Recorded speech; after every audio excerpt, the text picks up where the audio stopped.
We have a comment on message 62 Bravo, if you're ready.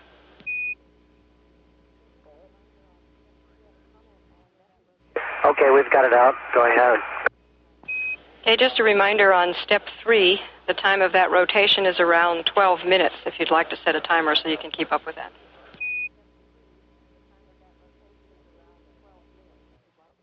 Okay, 12 minutes. Okay, and that's 12 minutes for the entire 2 revolutions? That's affirmed. 12 minutes and 45 seconds, to be exact.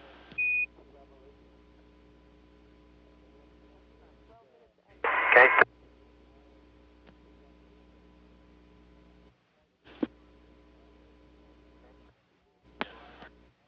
Yeah, ready to test.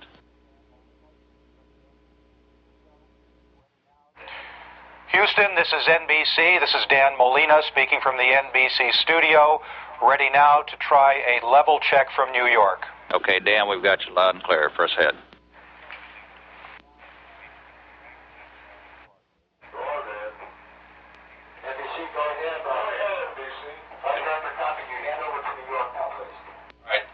Script and then toss it to New York. All right. Houston, this is Dan Molina. We are speaking from the NBC studio. I am ready now to stop speaking and to try a level check from New York. Okay, go ahead. Of course, then there's the details that would have to be worked out. So we're cautiously optimistic. We think that's the best thing we can do. But if it doesn't work out that we're able to get it before the April deadlines, we'll keep working and continue working night and day if necessary to get one hammered out as soon as possible. What are the issues you think the public should be aware of when we talk about bringing the deficit down? Well, I think there are a variety of things. One is that we have... Houston, this is NBC. Dan Molina speaking again from the studio in Houston. Okay, Dan, we got you loud and clear. Thank you. Fine, thank you very much.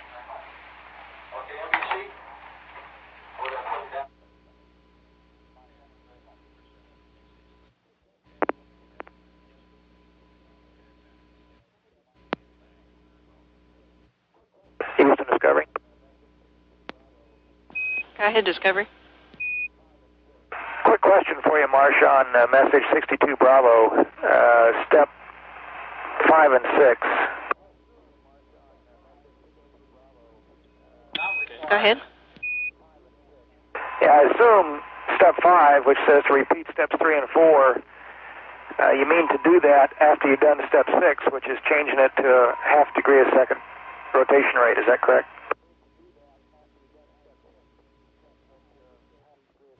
Stand by, Mike.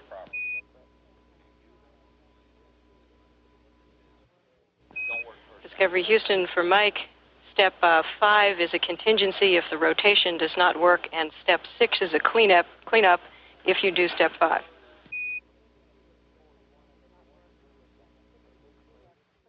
Okay, so if we do repeat steps 3 and 4, you want it at the 1 degree a second rotation rate, and after we're all done, you just want us to reconfigure the DAP back to B1. That's firm.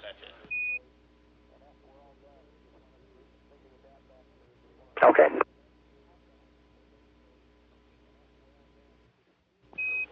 Discovery Houston, we're ready for TV again.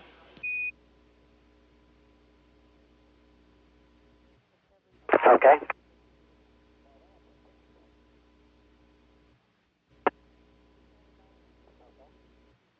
Now that's a picture. We're standing by for the pictures.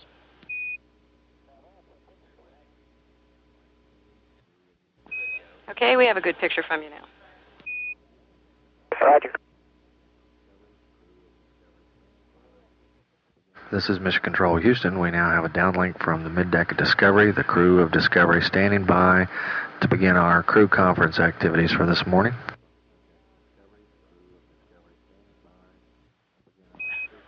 Discovery Houston, we have a good picture from you now. Are you ready for the NBC interview? Discovery's ready. NBC, this is Houston. Please go ahead with your voice call. Discovery, this is NBC Houston. We are not quite ready to proceed with the interview. We would like you to stand by for one moment, please. Discovery standing by.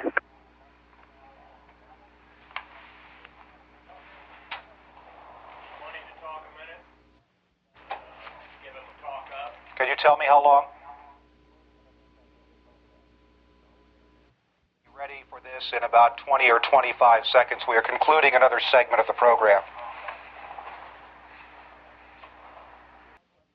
Talk. Discovery, this is NBC in Houston. We are not quite ready to come to you yet. Is my voice quality all right? You sound real good, Houston. Thank you very much. We're standing by for just 1 second.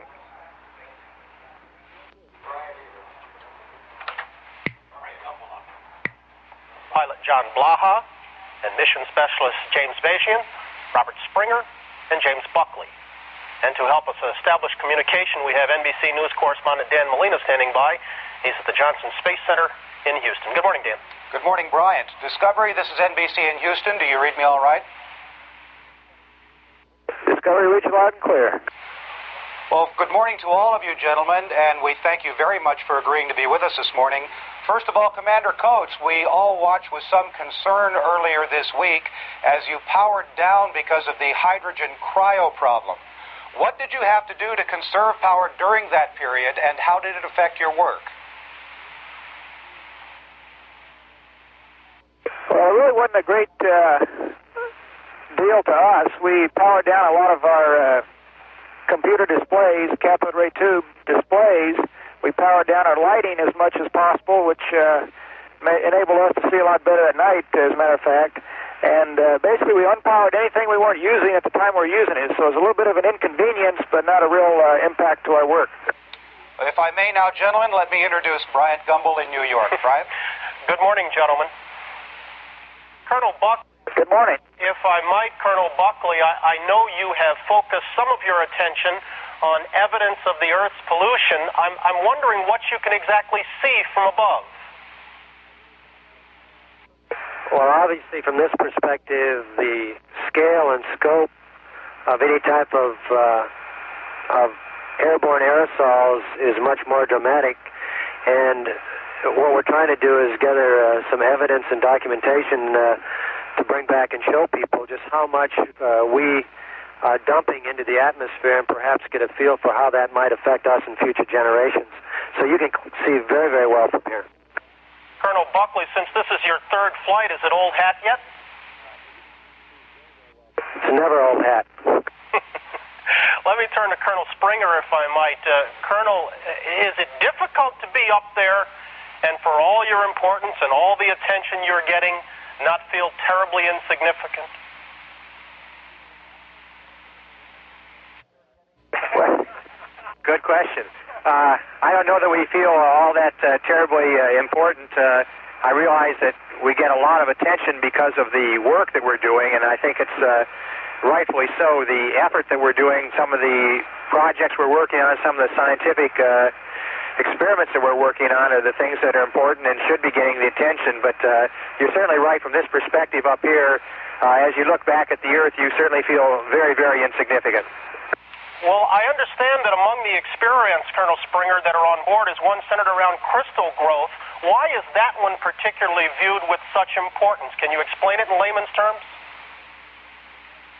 Well, I think so. I think the best way to look at it is that we've been trying to develop the protein crystals, which are used in pharmacology and a wide variety of drugs for many, many years. One of the limitations that we've experienced is our ability to grow crystals that are large enough and have a good enough structure to be able to examine them. If you were to look at what we've done up to this point in time on Earth, you could look at it as having a veil across the work that you're trying to do. By being able to grow larger, more perfect crystals in the microenvironment of space, we're drawing aside that veil and getting a much clearer look at the microstructure and the morphology of the crystals, and hopefully we'll develop some real significant breakthroughs in the pharmaceutical field. Mm-hmm. Let me take a moment here to bring the Air Force into this. Colonel Blaha, you've spent some of your time up there working the IMAX camera. What kind of early problems did you have with it? Well, we really had no problems with it. At one point, we had a small jam in the camera, but we fixed that very easily, and so no problems at all working with the camera. We've tried to track some particular targets on the Earth in a quorum and make sure we get some good scenes for the people in Canada that are producing the movie they're trying to produce. Colonel Blaha, I'm going to ask you to wax poetic for us, if you might, for a moment, because you waited 9 years for this opportunity in the space program. From liftoff to the moment, is it all you thought it would be? It's all I thought it would be, and I must say the ascent was different than I thought it would be. Very dramatic and quite an acceleration, and probably the best ride I've ever had in my life, the first 8.5 minutes.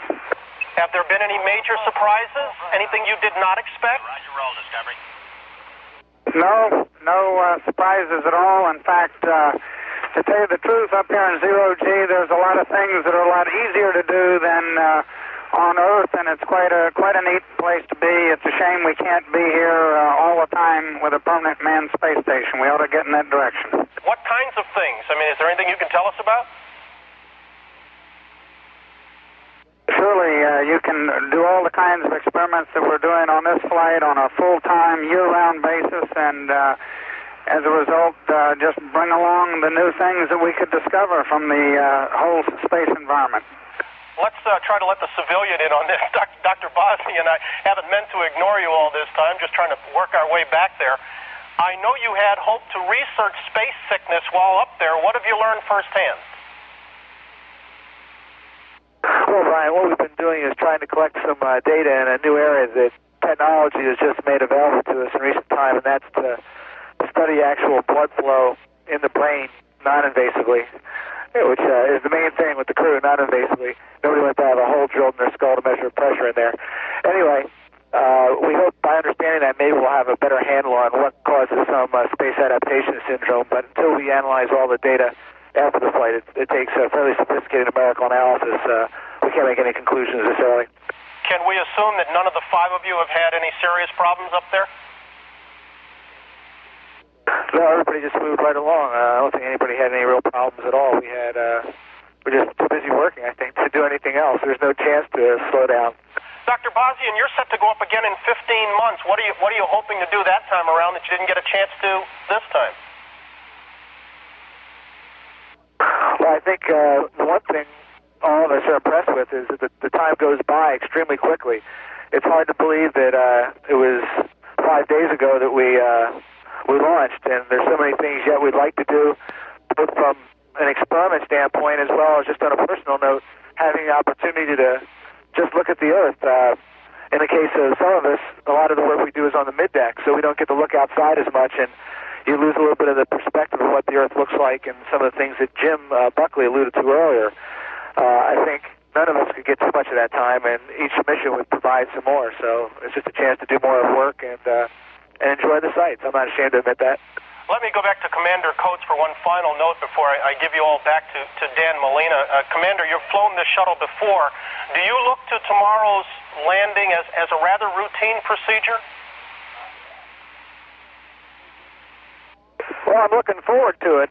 From what everybody has said, the training we get in the shuttle training airplanes is so realistic that once we get below about 50,000 feet in the orbiter, it's like you've been there several hundred times before. So I'm really looking forward to that.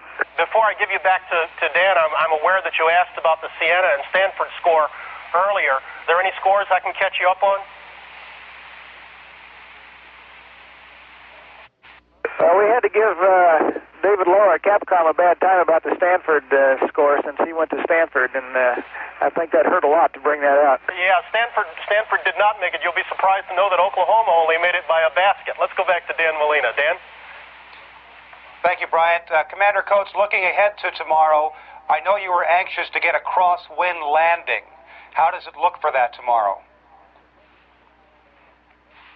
Well, we asked this morning when they had the entry team in the control center what the weather was looking like, and it sounds like we have some winds down there. It looks like there's a possibility of getting the crosswind landing in. Of course, I think in 27 previous flights we've had one landing that had any kind of a crosswind at all. It's unusual to have it that early in the morning, but it looks like we may get the opportunity tomorrow. Well, to all of you, thanks very much for taking the time to be with us. We all wish you continued success on this flight and a safe and happy landing tomorrow. And we'll see you tomorrow. Thank you very much. Okay, Dan.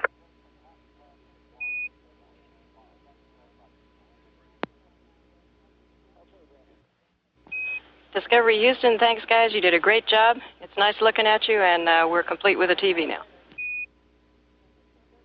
Okay.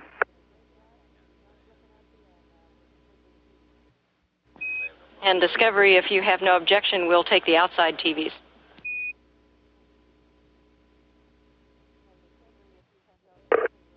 Okay, you've got it, Houston. Thanks.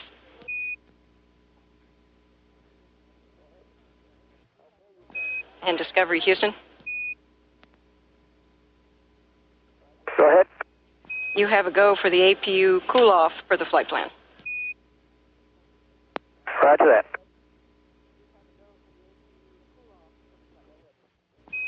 Discovery Houston? Go ahead, Houston. We see you maneuvering to the minus ZLV.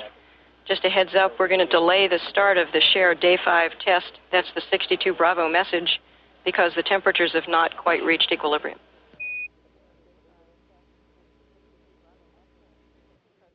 Okay, do you want to continue this maneuver then? That's affirmed. You can continue the maneuver, and we'll give you a call when we're ready to start the test. Okay, we'll go ahead and set up the BDAP and everything, and just be ready whenever you're ready. Okay, great.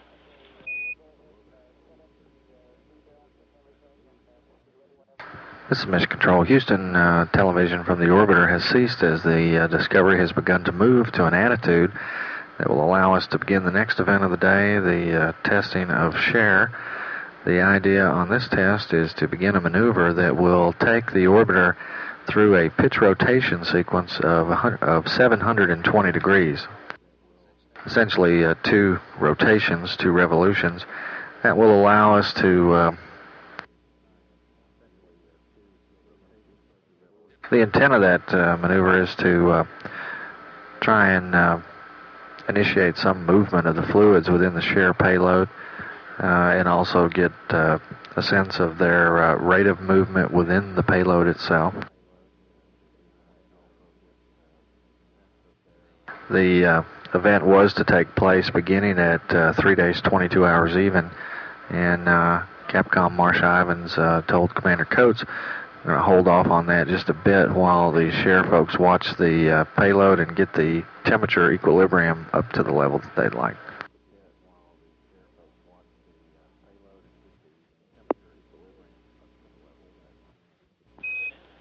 Discovery Houston for IMAX.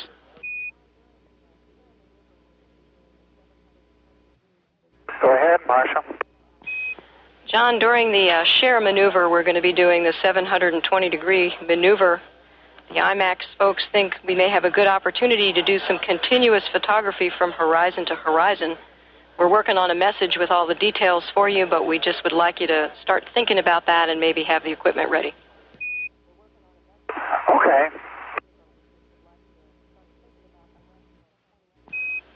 Discovery Houston, we're 2 minutes from LOS Tidris East. We'll pick you up on the west at 22:31, and we want to thank you one more time for the really great press conference.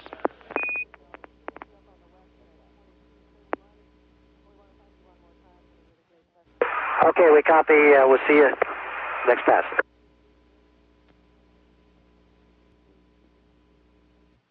This is Mission Control Houston at 3 days, 22 hours, 25 minutes, loss of signal through Tidris East. Reacquisition on the Tidris system in about 5 minutes. Discovery Houston with you now through Tidris West. I read you loud and clear through Tidris West.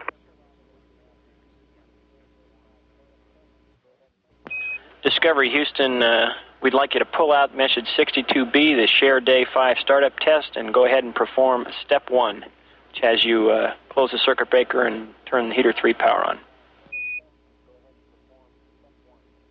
Discovery Roger, step 1 in work. Discovery Houston for John.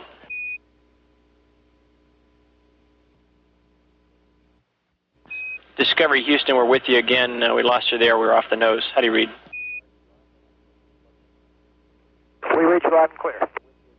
Okay, Mike, I got a note for John with regard to IMAX. He's listening. Go ahead. Okay, referencing our early call about an IMAX shot, it wasn't really planned for. If Cher does the 1 degree per second pitch maneuver, IMAX would like to film a horizon-to-horizon scene if the lighting, weather, and ground features are available. The setup data, film, full roll of exterior, lens 40 millimeter, camera location, overhead window, and the basic reason is the horizon-to-horizon shot will provide a dramatic impression of the Earth as a planet, and this hasn't been done in this manner since Apollo. Okay, we understand. Okay, we're obviously in darkness right now, and if we start the maneuver shortly, won't be able to do it on this pass, but we possibly could do it later on, possibly over Florida, if we start the maneuver then. Okay. This is Mission Control, Houston, 3 days, 22 hours, 41 minutes mission elapsed time. That last transmission to the crew is part of the preparations for the Cher experiment. Our listeners might remember that yesterday during the portion of the flight plan where the crew executed the IMAX Earth in Void scene, they did a pitch maneuver with the orbiter, and the payloads people, especially those concerned with the Cher payload, noted some effect on moving the vapor and fluid in their payload, and that's been something that heretofore they had been trying to accomplish using translation burns in the x-axis, in other words, back and forth toward front and back on the orbiter itself. When they did the pitch over yesterday for the IMAX scene, which involves taking the camera from complete dark, looking up into deep space, down toward the curvature of the Earth, and then bringing the Earth into the field of view as fully as possible, the Cher people noticed an improvement in their situation. So today's maneuver will involve essentially a complete circle. The orbiter will do a pitch rotation where the nose will go down because the jets will fire up. Jets on the nose will fire up. The orbiter will pitch over. It will be going tail over nose, if you will, and they'll go through 720 degrees of rotation at a rate of about 1 degree per second. That's considered to be a slow, leisurely burn. In the process, the IMAX people hope to get some exciting footage through the overhead windows and chronicle a view of the Earth that has not been seen since this same type of maneuver was done aboard one of the Apollo spacecraft.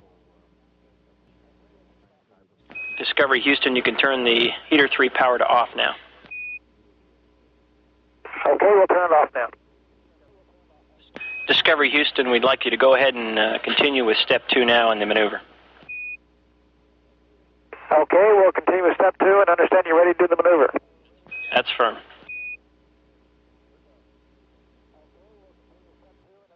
And Houston, we're ready right now to do the maneuver. You go? We're go.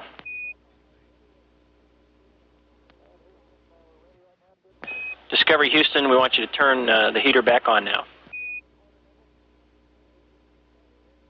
Okay, heater's back on. You want the recorder enabled? Stand by.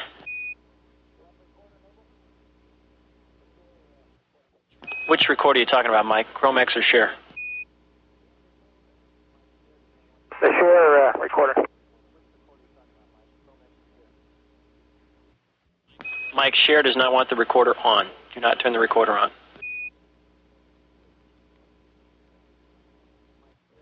Roger. This is Mission Control. Houston Discovery now rotating about its own axis as it moves in its velocity vector at about 17,500 miles per hour, about 176 nautical miles above the Earth.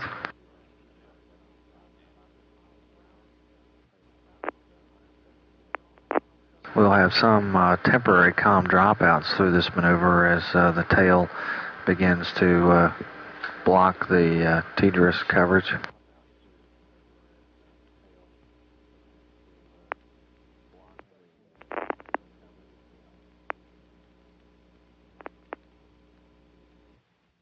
Discovery Houston, we'd like you to turn the heater 3 off.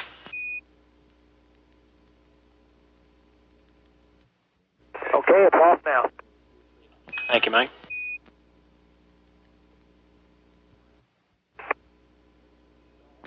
Discovery Houston for John.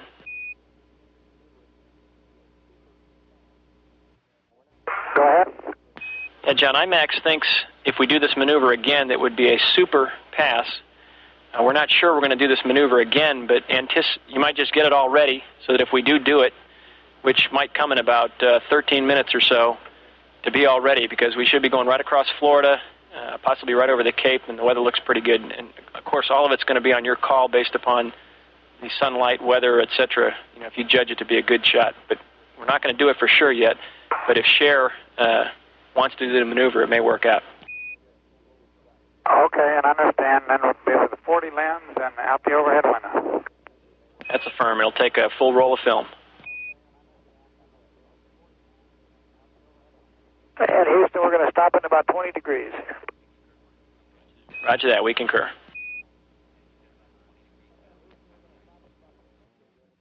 This is Mission Control Houston, 3 days, 23 hours, 4 minutes mission elapsed time. Commander Coates now beginning to put nulls into the system to null out the rates that are in the pitch axis of the Discovery.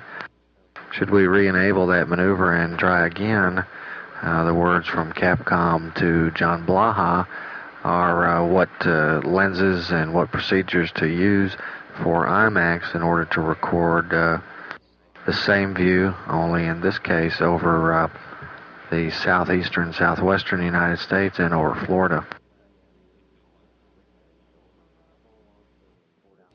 Mission Control, Commander Coates now going back to the track attitude. The Guidance, Navigation, and Control Officer reported he was only 2 or 3 degrees out and required just slight pulses to get back at the... Houston Discovery will initiate minus CLV plus X. Okay, Mike, stand by on that. We'll give you a call on that. Okay, Mike, you can do it now. Okay, on our way. Okay, Mike, and we'll be handing down to some of the ground sites here for the entry check in about a minute and a half. We should still have comm with you. Discovery, roger. Hand down to the ground sites is merely to obtain tracking data. They like to do this on successive revs on the day before entry to get the very best tracking data we can for the orbiter for tomorrow's re-entry. In the meantime, Coates is pulling the ship back to its track attitude, and the flight director said it was a very spiffy piece of piloting, the rates that he was able to put in and then take out very smoothly.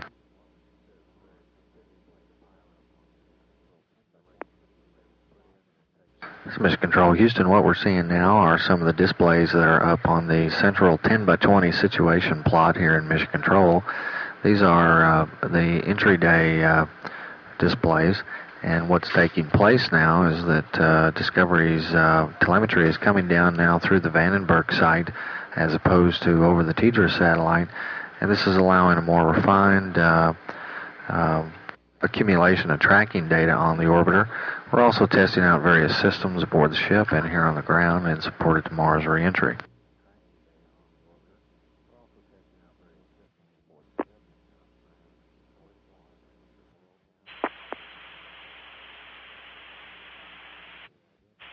This is Mission Control, the Flight Dynamics world, now taking data from Discovery, playing that up against the displays here in Mission Control that will be used tomorrow. And so far, everything looks real good.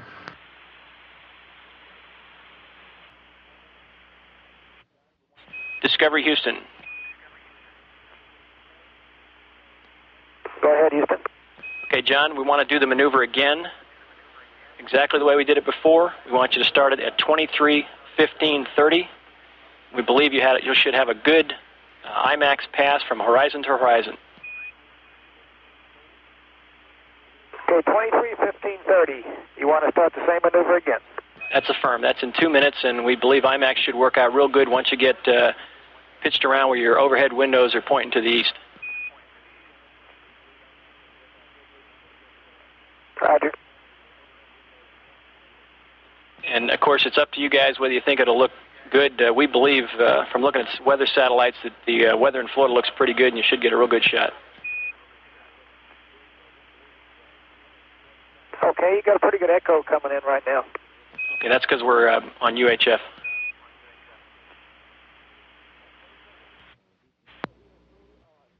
Discovery Houston, we'd like you to turn heater 3 on. Okay, heater 3 on. This is Mission Control Houston, Discovery passing over Florida now. The vehicle is about 60 degrees out of straight heads down, nose down toward the Earth. And the pitch rotation maneuver has begun again. Payloads officer reports the IMAX people have gotten a signal that the IMAX recorders are running.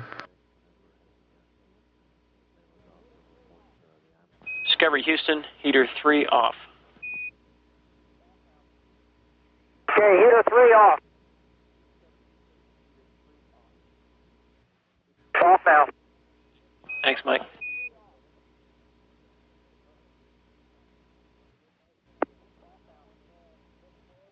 Houston Discovery. Go ahead. Did you time that one to catch Florida? We thought so. You did a nice job. I think the IMAX people like that one. Great. Good to hear it, Mike. You had us nervous there for a minute, Mike. Say again? You had us thinking we didn't time it right with that first call. Well, you timed it just right.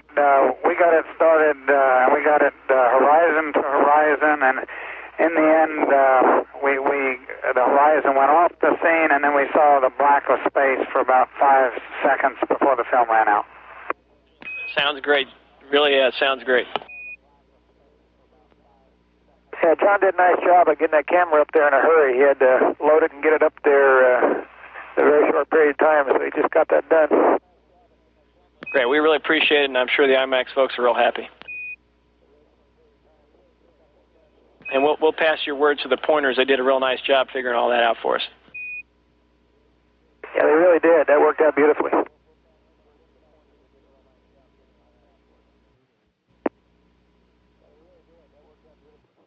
And about 45 degrees to go. Roger that.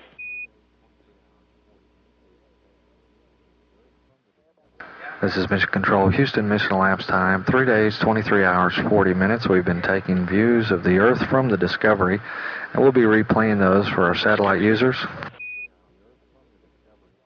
That replay begins at 8:40 a.m. Central Standard Time. Yeah, the IMAX folks were so pleased with that maneuver that they said they're going to give you all free tickets to the premiere. I think they ought to give free tickets to the pointers. That was a nice job in a short period of time, I think. Hey, we'll pass that along. That really was a nice pass. Florida looked beautiful, and we were right over the Cape. I think it'll be a real pretty shot. Great. We'll look forward to seeing it. Will you have it developed by the time you get back tomorrow? Well, we took area of it. You might be surprised. We're just sick that we didn't think to put it on videotape to show you all. Well, we almost voiced that up to you, but we figured you were pretty busy, so. Yeah, we had our hands full right there trying to get all the cameras running. Understand. Well, we'll be able to wait and see it when it comes down on the IMAX.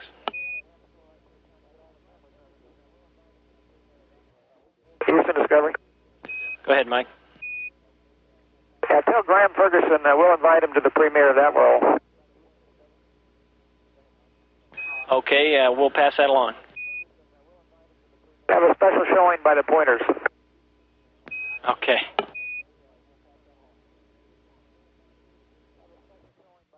Discovery Houston, share's looking a lot better now. We'd like you to turn all 3 heaters on.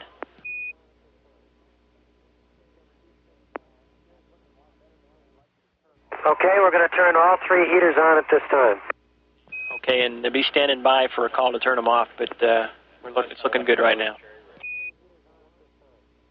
Roger that. Okay, here's heater 1, heater 2, heater 3. Okay, thanks, Jim. Discovery Houston, we lost you there for a minute due to off the nose. We'd like you to power all 3 heaters off. We show that they automatically shut off already, but we need you to turn the switches off. Okay, they're off now. Thanks, Jim.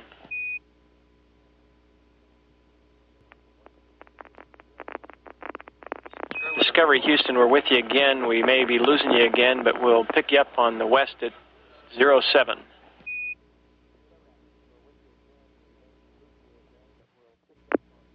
Okay, we'll see you at 07.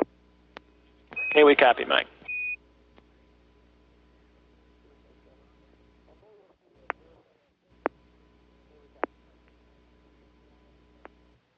Houston Discovery. Go ahead, Discovery. Roger, I want to make sure you're still go for this maneuver called for in about 4 hours and 10 minutes or so. Stand by.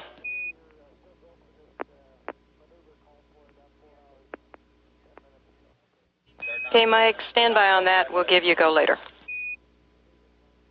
Okay. Discovery Houston, with you through Tidris West. Read you loud and clear through Tidris West. Okay, Mike, we're going to hold off on the Amos stuff. We want you to do another rotation for share. That's message 62 Bravo, and you're go to commence the maneuver as soon as you get it ready. Okay, we'll put it in work. And Discovery also on message 70, which was the DTO 330 Amos share strategy, the little block diagram there. Since share is working, we'll go to the right there to do the Amos dump when we get near Hawaii. And the 4 days, 0 hours, 23 minutes, 25 seconds start procedure is actually for activating of the heater. And the rest of that's good.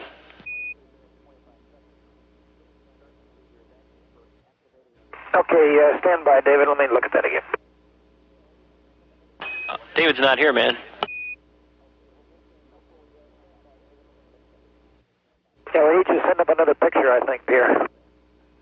Okay, we'll save it. We'll put one in your mailbox back here.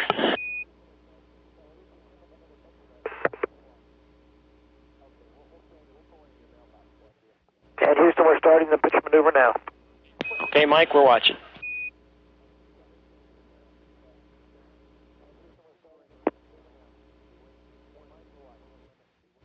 Discovery Houston, for that Amos dump, we're timbuing right now the waste quantity lower limit to 10%, which is where you'll want to stop the wastewater dump per the message. Okay, you want to stop it at 10%. That's affirmative. We've just timbued the lower limit to 10%, so should get an alarm at that point. Okay, Pierre, now the only message I've got about this is the flight plan revision, which has us do the initiation at 19 minutes and open the wastewater dump valve at 33:53. Okay, Mike, message 70, which you should have on board, explains it. If you don't have that, I can explain it to you real quick. Yeah, we've been looking for it. I guess we don't have it on board. Why don't you go ahead and explain it again? Okay, Mike. All you're going to do is once the completion of this maneuver, you'll be in a minus ZLV plus XVV attitude, and we'll want you to start the wastewater dump procedure in order to activate the heater at 0025 minutes and open the dump valve at 4 days, 0 hours, 38 minutes, 25 seconds, and dump down to 10%.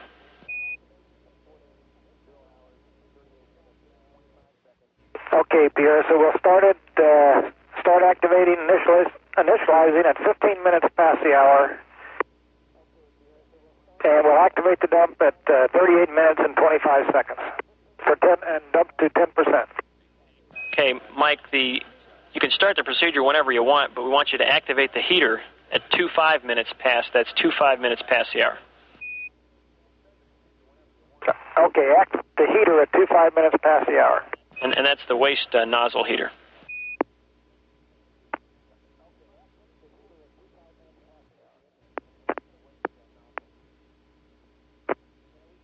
And Mike, you might check your tags bin, and the message may be in there. Yeah, we just checked it.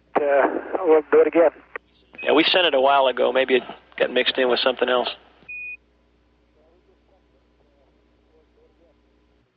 Yeah, we got a little paper up here. Might be.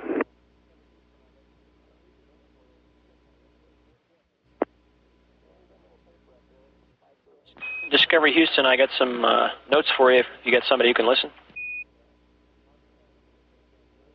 Go ahead, Bill. Okay, due to the weather over Africa and on Sun, we're going to cancel the Earth in Void sequence over Namib at 4 days, 1 hour and 20 minutes, and Verdfort impact crater sequence at 4 days, 1 hour and 22 minutes.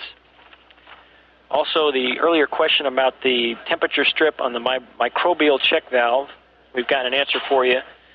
The microbial check valve, or you may know it as the water valve, there's a photograph of it in the IFM checklist on page W42. The explanation of how to get to that is on page W41. And what we'd like you to do is, at your leisure, record the temperature on the temperature strip that is located beneath the hand that is shown in the photograph.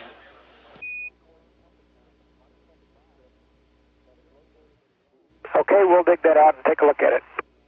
Okay, and one more. This is for Bob. During the downlink of the TV of PCG yesterday, the PIs, I believe, noticed that you had modified the published photo TV procedure by holding the camera rather than mounting it. They were wondering if you found this approach to work better, and they were wondering if you plan to use this method during deactivation.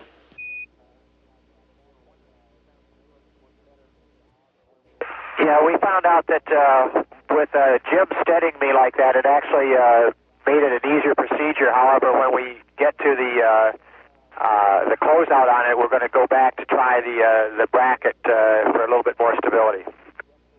Okay, thanks, Bob. We copy.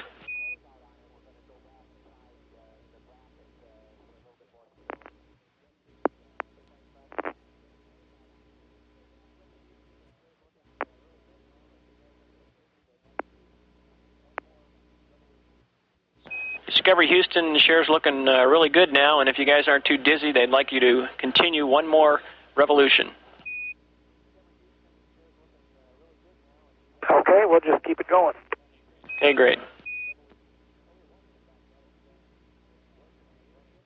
All the centrifugal force is kind of strange. Yeah, we were wondering about that, if the orbiter keeps running into you. Yeah, we're finding a few things we haven't seen for a few days. Well, the flight director says this is a new entry conditioning technique we may consider in the future.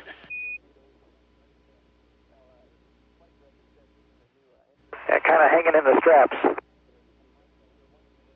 I understand.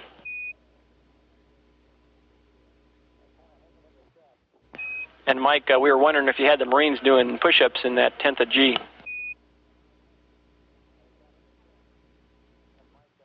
Yeah, with two Marines on board, I have to make them stop, so. And we copy.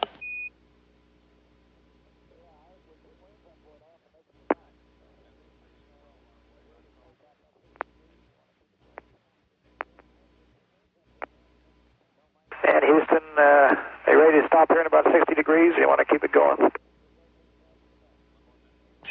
No, Mike, we want you to keep it going. Okay, we'll go till you tell us to stop. Okay, and we're talking about the dump here to see if we still want to do that.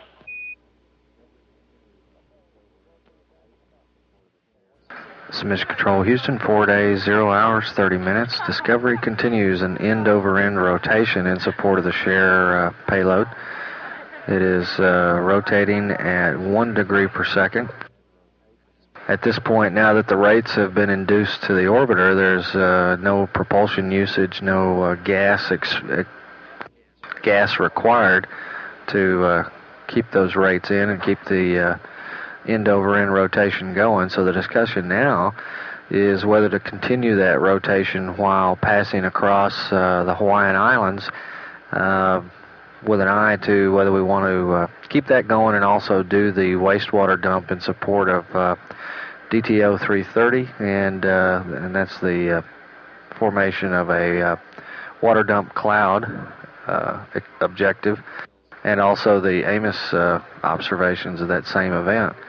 The initial assessment by all the operators is that there is absolutely no restriction against that kind of thing, but we're still checking it.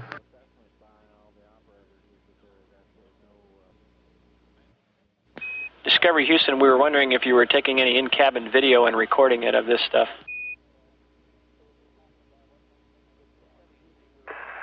Negative. We got our hands full right now doing some other things, but we're just talking about what might make a good shot.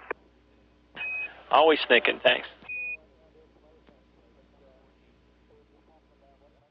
Mission Control Houston, Discovery about 2 minutes away from completing the present rotation. Guidance, Navigation, and Control Officer calculates that both the crew and the orbiter are experiencing a G load of 400 times 10 to the minus 6, or 4/10,000ths of a G. And Houston, Discovery. Go ahead. Okay, Pierre, we'll just keep this going until you tell us to stop it. Yeah, we're talking about that right now.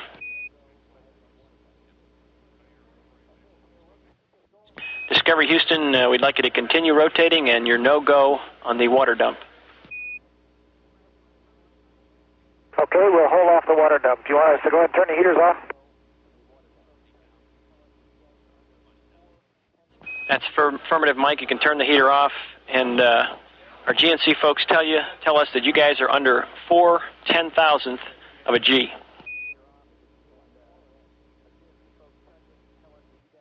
Oh, that's interesting.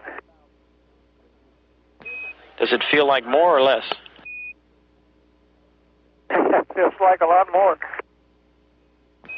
It's obviously you're not calibrated lately. One G should feel real strange. You'll find out tomorrow.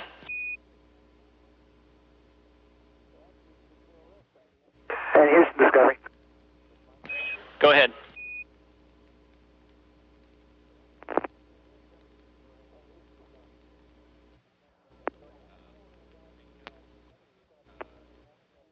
Discovery Houston, go ahead.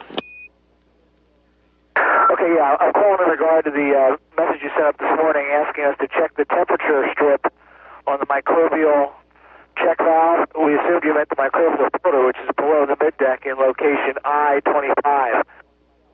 After inspecting it with an inspection mirror, since you can't see it directly, there's no temperature strip on the filter itself. However, on the one side, the line coming from the filter on one side has two teletemp strips. One of them has no valid reading on it of any type. The other one has a reading of 110 Fahrenheit as the peak temperature seen. I don't know if that's the test strip you want. Could you please clarify? Okay, Jim, so what you're saying is I'm looking at the picture here. It looks like the line that's in the palm of the guy's hand is where the strip is? Yeah, Pierre. Okay, if you're looking at that picture, do you have it in front of you? That's firm. Okay, you're looking from that guy's arm is reaching down through a hole in the middeck, and you're reaching around to that area. I took an inspection mirror and looked all the way around the valve. There is no strip that I can see anywhere there. However, on the line in the man's hand, there is one teletemp strip with black indicators. All of them are solid black, as if they've never been exposed. If you see them, and all the printing is black on this teletemp strip. Up the line a little bit more towards the braiding, there's another one, and that is a red one with black indicators, white indicators that turn black, and that one has indicated a peak temp of 110 Fahrenheit. Okay, standby 1, we just made a phone call, and Marcia's going to tell me, well, no, she's not there. Let me, standby 1. Okay. Okay, Jim, we recorded that data, and I think that's the best we're going to do on that. That's probably what they're talking about. Okay, well, if you need more, let us know. Okay, thanks, Jim. Thank you. This is Mission Control Houston, 4 days, 0 hours, 41 minutes. Discovery continues to rotate about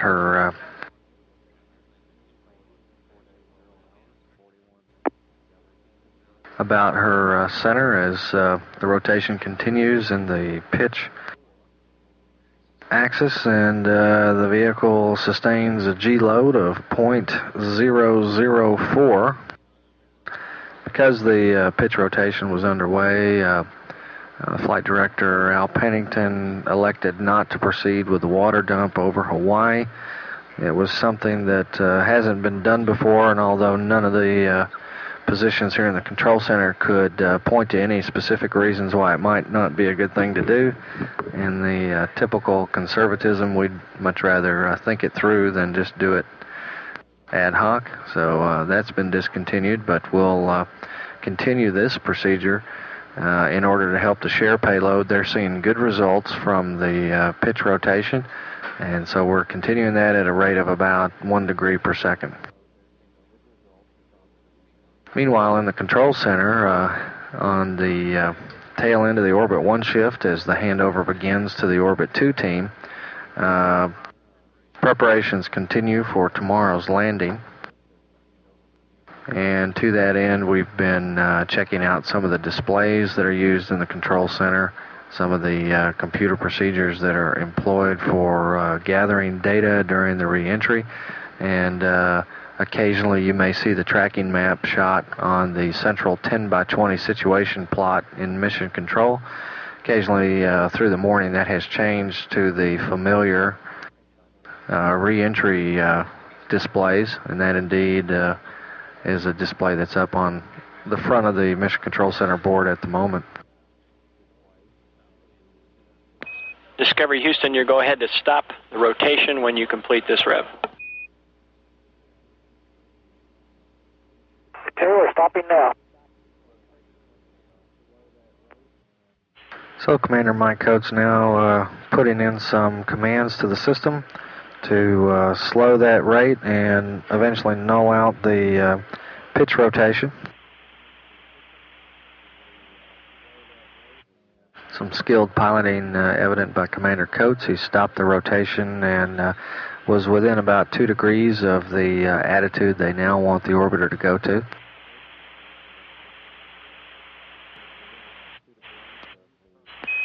Discovery Houston, UHF through the ground, you're to go back to A auto Vern.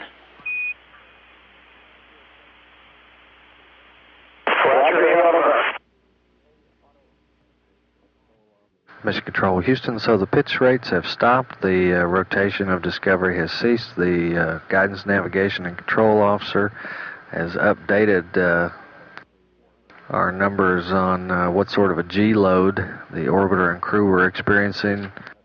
Rather than 400 times 10 to the minus 6, he now concludes that it was 5 10,000ths of a G, vice 4 10,000ths of a G. And that, he assures us, is based on the Discovery's moment arm, where the crew was, and how far off of the vehicle's center of gravity they were. And Houston, Discovery. Go ahead. Yeah, if you've got your KU band working and have good coverage, you can take cabin TV anytime you want it, fighter middeck. Okay, thanks, Mike. We'll pass that to the INCO.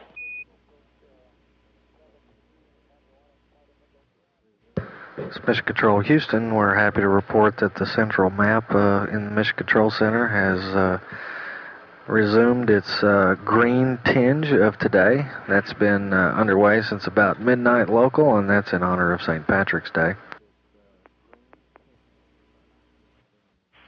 Mission Control, we've handed up from a ground station to Tidris. We're locking in, and we anticipate taking some television, which is coming to us now. Discovery Houston, we got good TV on the flight deck now. Okay, Pierre. Any words on how the share's doing? Stand by, Mike. We'll get you some.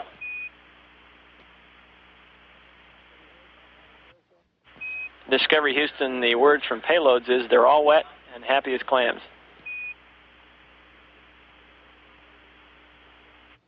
That's good news. Yeah, they look like they're getting a lot of good data right now.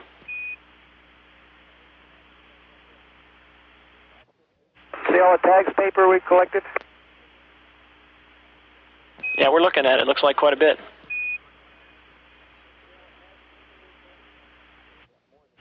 INCO says it was about 500 pages, and GNC also gave us an update. The reason you might have felt like it was more than 0.0004 Gs was it was 0.0005 Gs.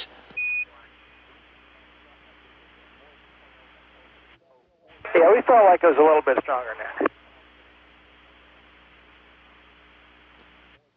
Okay, we see that real well, Mike. We'll hope PAO gets that passed along to them. This is Mission Control Houston. PAO got it. High school, so we're proud of them. PAO got it. That's Clear Lake High School. They're advertising there. And the basketball team at Clear Lake High recently won the Texas AAA 5A basketball championship. That was the boys basketball team that has reached that distinction. The girls basketball team at Clear Lake High, we're told, has already achieved that distinction on numerous occasions. Discovery Houston, we're down on the middeck with you now.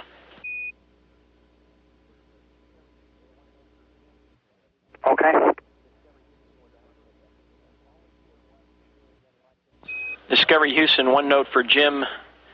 Tandy, your ever always here wife is here again watching, and just want to tell you she's been here just about every day for just about every hour that you guys been up.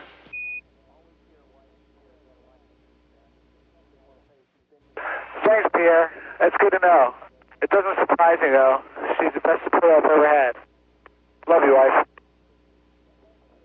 Okay, we copy, and we're back on the flight deck. And Houston Discovery. Go ahead, Mike. We can't find message 63. It's probably somewhere in our 500 pages, and we just can't seem to ferret it out. Could you send it up again? Or tell us what it is? Okay, stand by. I was checking that, Mike.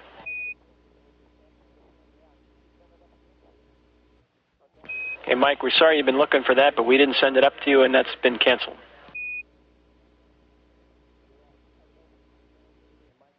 And it was DTO 790. That's what it was about. Yeah, okay. And Pierre, looks like we got a partial picture here. I can recognize Jeff Bannell is about the first one over. Could you send that again up and see if we can get a little more of it? Okay, Mike, we'll take care of that.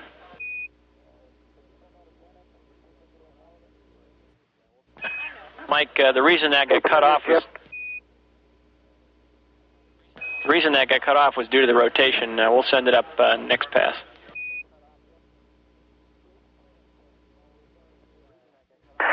Yeah, this is Jim. Go ahead, Jim.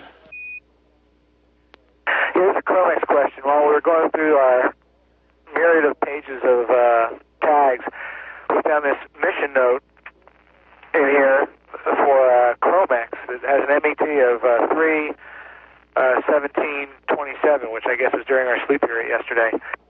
At any rate, we just found it now, and it was asking us to go back and use the MGAMS tape from Flight Day 2. This is for the Chromex experiment for the RCS burns. Well, obviously, we just found it now. We haven't done that. We're still planning to do the MGAMS for Flight Day 5 as already specified, which is what you request. If they have any other anything they want us to do otherwise at this point, please let us know. And could you please call our attention to messages on Chromex or on anything if they're embedded in tags test, because it can get hard to find. Okay, Jim, we apologize for that, and we'll take care of it. And would you let me know if Chromex wants me to do anything more to try to straighten that out? I don't know if we can. It's kind of too late, I think. We're checking on it.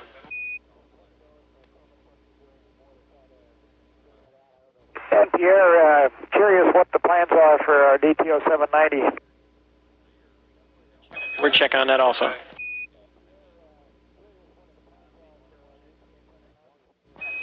Okay, Jim, no further action on Chromex at this time. And for Mike, the DTO 790 is on hold as long as share is working properly, and it's looking good right now. So if we deviate from the share activities later, we may try to reschedule that.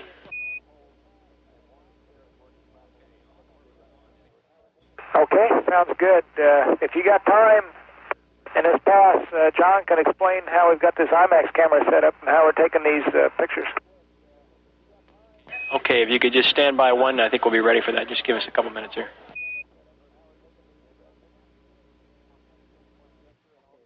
And Discovery Houston, the Orbit 1 is going to hand over to the Orbit 2 team here, but on behalf of Al Pennington, the flight director, and all the Orbit 1 team flight controllers, I'd like to tell you it's been great working with you these last few days.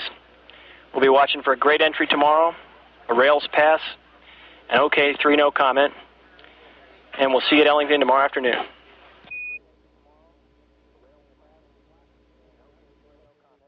Yeah, it's the best kind of pass. Hey, you guys have done a good job. We sure do appreciate it. Okay, Mike, thanks a lot, and John can go ahead with his discussion of IMAX. Okay, basically you can see the camera here mounted in the overhead, and here's the magazine. Of course, we've got to take that magazine off. Loaded in here right now is our last roll of exterior film. And that's about 3 minutes of film in that large magazine. And here's the camera. We have a bracket in the overhead window. We have a shroud here. It's important to get the shroud up, of course, to get all the reflections off to try and get a good picture. We spend a lot of time, believe it or not, cleaning windows to get so the pictures look good.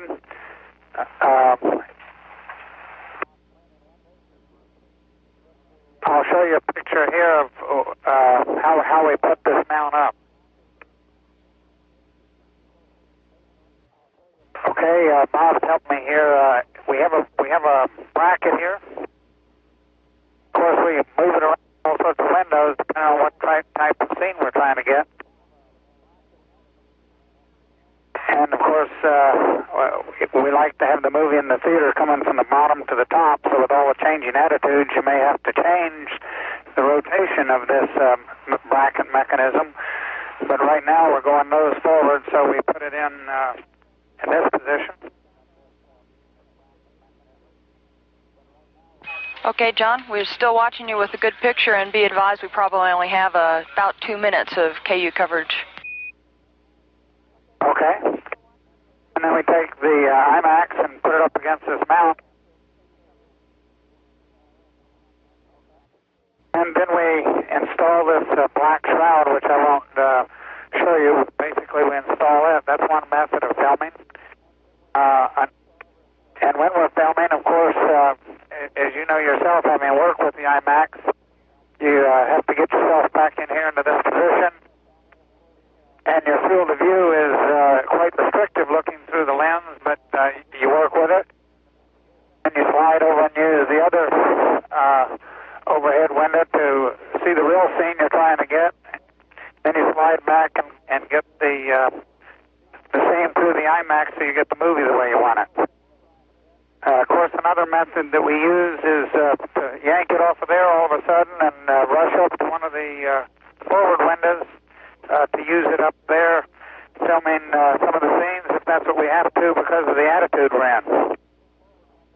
So it's a pretty busy operation, usually with 3 people working to get any one scene.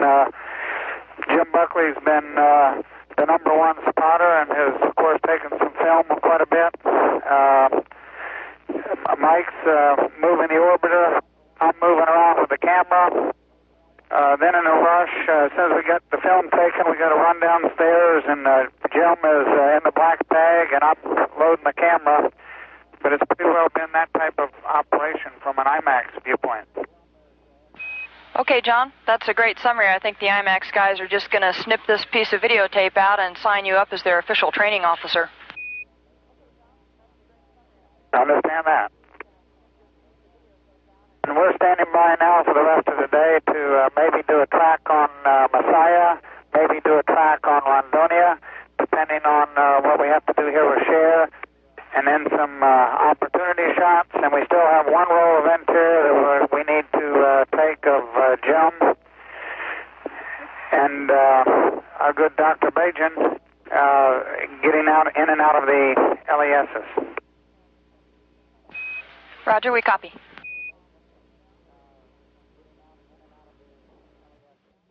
And Discovery Houston, thank you much for that in-cabin video. We've just lost TV down, and the cameras are yours.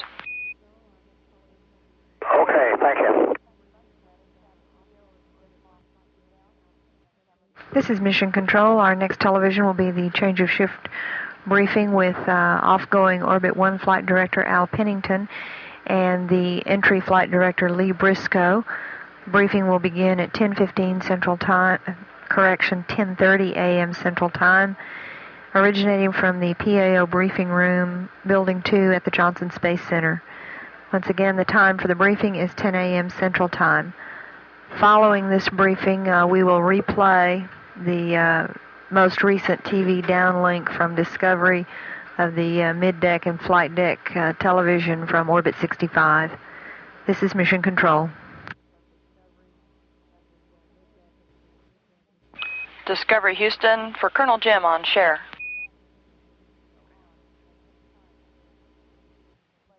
Go ahead with the Cher message. Jim, we would like heater 3 to on at this time. We see legs 1, 2, and 3 fully primed, legs 4, 5, and 6 partially primed, and the Cher guys believe they've isolated the manifold bubble into those legs, so the hope is that this heater activation will drive that bubble into the vapor channel.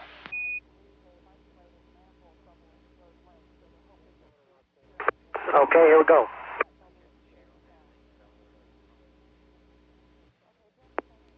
Okay, it's on, and I'll stand by over here to see what you might need right away next. Okay, Jim, thank you.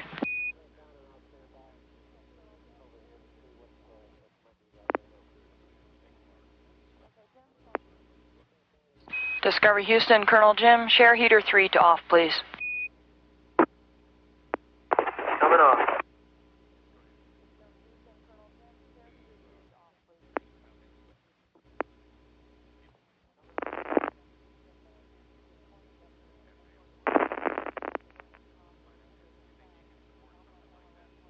Discovery Houston, your teeter's pointing vector is moving towards the tail. We expect broken comm the remainder of this pass. Nominal LOS 1+36, teeters west 1+44. Okay, Houston, we copy.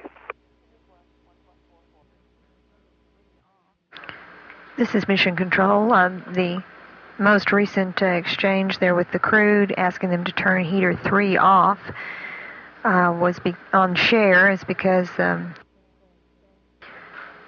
all 6 legs of the heat pipe system went dry, and the experiment had to be turned off so they could go into a recovery mode.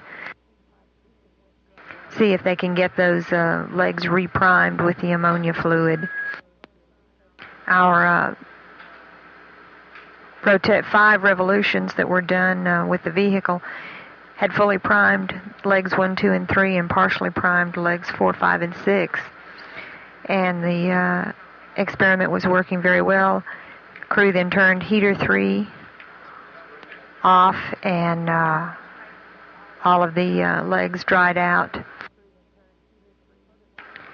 At 10:30 Central Time, we have scheduled our change of shift briefing with Orbit 1 Flight Director Al Pennington, and to discuss details of entry and landing tomorrow on Saturday, Lee Briscoe, our entry flight director. The briefing is in the PAO briefing room, Building 2 at the Johnson Space Center, and will begin at 10:30 a.m. Central Time. We have about 6 minutes left on the TDRS West of communication time with the crew, although there have been dropouts in the communication due to the angle of the antenna with the satellite. At mission elapsed time 4 days, 1 hour, and 30 minutes, this is Mission Control. Discovery Houston with you. Briefly pre-LOS with a heads up. We're looking at doing a COAS cal out the forward station on the sun at next sunrise. Words follow TDRS West. Discovery Houston with you, TDRS West.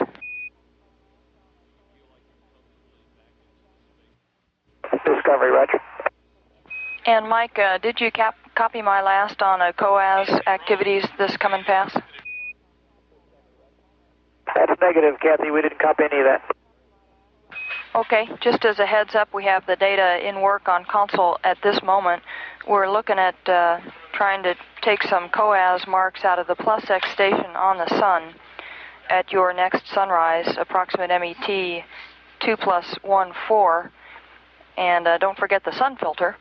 But we got the final bits of information in work for you, and I hope to have it aboard for you shortly. Okay, we'll start setting up for that.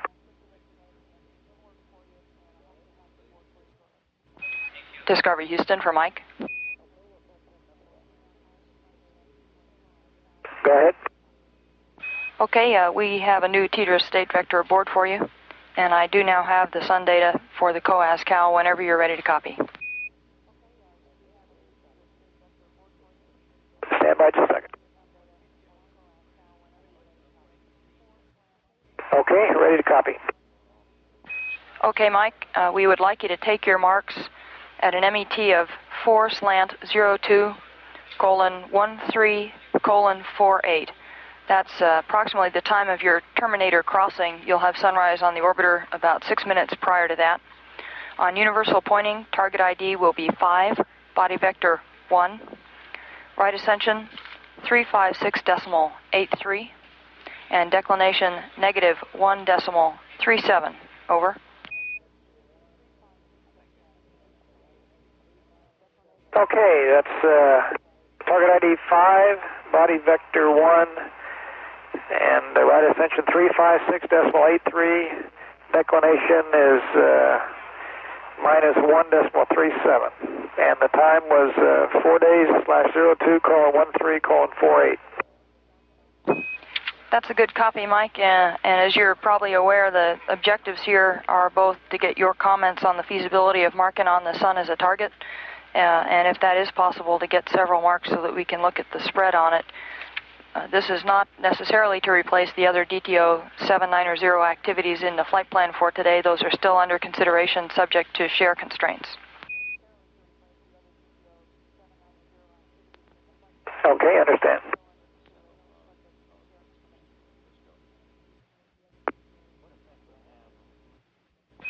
Discovery Houston for the PLT. Go ahead. John, just a word on the IMAX track that we showed in your flight plan at 2 hours and 30 minutes approximately. We would like to try to do that. We sent a satellite picture up to you in the tags. We think the weather looks good. Procedures as we sent to you using the long lens. And we just wanted to remind you of that. We'd like to not wave that off, and it'll be fairly snappy getting into that maneuver after the COAS activity. Understand, and we'll get ready for that. Thank you.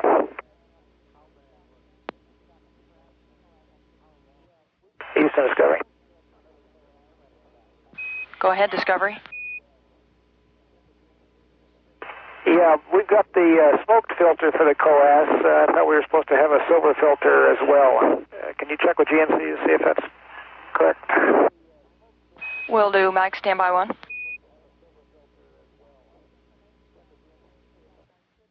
Discovery Houston for Mike. Go ahead. Mike, best information down here is that guy should be in its normal slot within the packing foam inside the COAS box. Yeah, we thought so too. We'll take it apart again. Okay. This is Mission Control. About 30 minutes ago, the crew was asked to turn off the share experiment. All 6 legs of the heat pipe went dry. And understand we're going to initiate track at this time. That's affirmative, Mike. And for information, in about a minute, we'll be handing the comm down to Guam. Okay.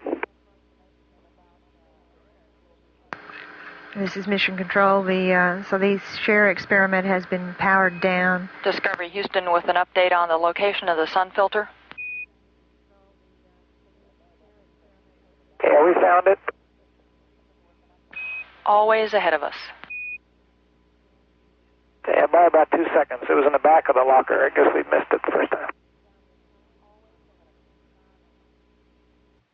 This is Mission Control. Our next TV will be a replay of the downlink television from Orbit 65 on Tidris East, flight deck activities and mid-deck activities of the crew. The replay begins at 11 a.m. Central Time, about 7 minutes from now. This is Mission Control.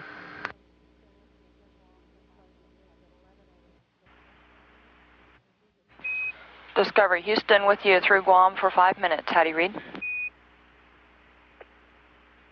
We've got you, Kathy. You have an echo with the UHF. Okay, Mike, we have you the same.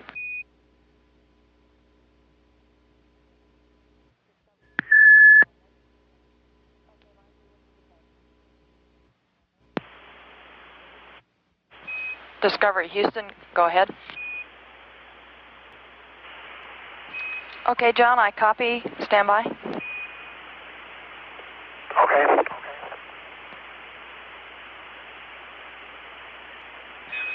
And John, I show that on page 3 of 3 on message 59er Alpha, latitude 12 degrees, longitude minus 86.2, altitude 0. Okay, understand. So latitude is 12.0, longitude minus 86.2, altitude 0. Thank you. Good copy.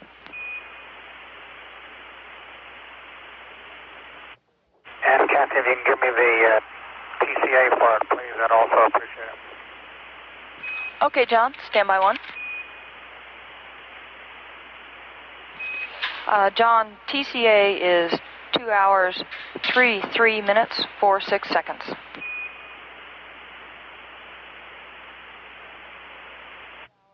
Okay, thank you, Kathy. 4 days, 2 hours, 33, 46.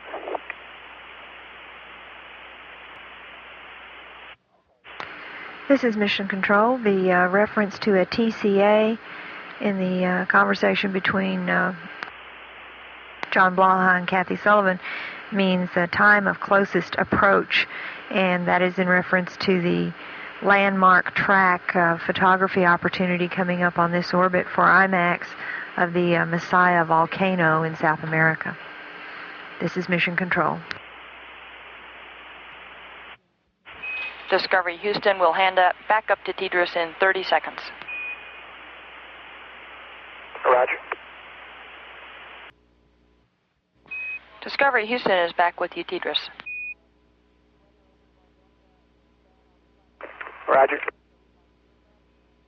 And Mike, for your downstream planning, the weather over Rondonia looks bad on the satellite data down here, so we'd like to scrub the track maneuver on Rev 67 and ask you to take any deforestation grids that you can see just oblique with the 100 millimeter. Okay, we'll do it.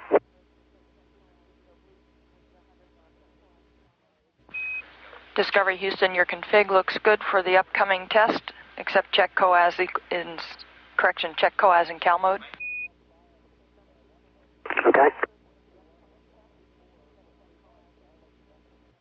Okay, Houston, we got a delta bias of 1.25, 1.21, and 1.24 with 3 marks. All looked about the same to me. I copy, Mike. We're also interested at any time it's convenient in any subjective comments on the usability of the reticle.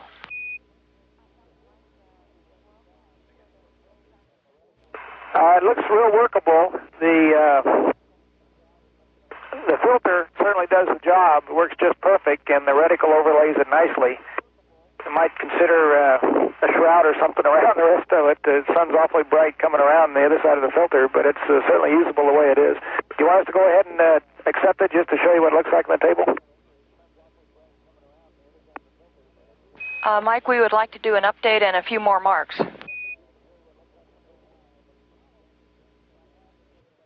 And Houston, as you can see, we took another one there and came up with 0.09. The problem I have is that as I move my head a little bit, the sun appears to move a little bit, and maybe it's the filter that's causing that phenomenon, but I can move my head around a little bit, and the sun will actually move around a little bit in the reticle, about a half a degree perhaps. Okay, the trick, obviously, is to get Go ahead. Just advising that we'd copied that, Mike. Go ahead. Okay,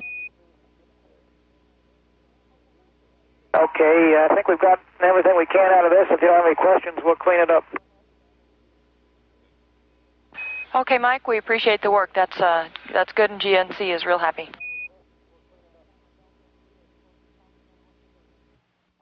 And Discovery Houston, we're go to press on towards the Messiah track, and again, we'd appreciate a camera delta view as close as possible to what you're taking.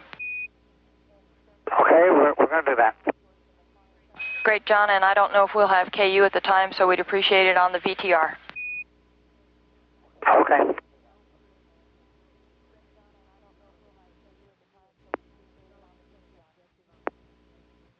This is Mission Control. The crew has completed their activities on this orbit for the development test objective on the inertial measurement unit reference recovery. Mike Coates participated in the use of the course optical alignment site instrumentation aboard Discovery, referred to as the COAS-CAL instruments. Go ahead, Mike. Okay, while we're tracking to the landmark track attitude here, a couple more words on a COAS. It might be nicer to have a little larger filter, a little wider filter to cover up a bigger area if it can make it sit on a COAS, and I can describe it when we get back, but just, 3, 4, 5 inches out on either side and down a little bit would sure help block the sun out a little bit more. I'm not sure why the sun image appears to move a little as I move my head, but it, again, about a third or half a degree, the reflection would move in the reticle as I move my head just a little bit, but it looks like it's certainly workable.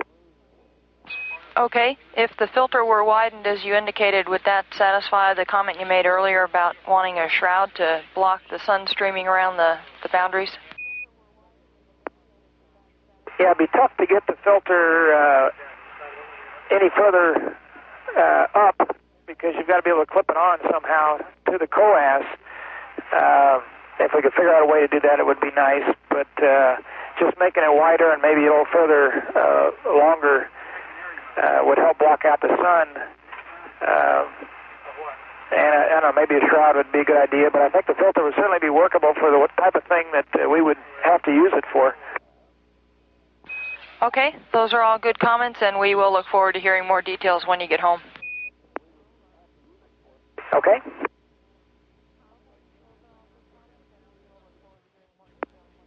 This is Mission Control.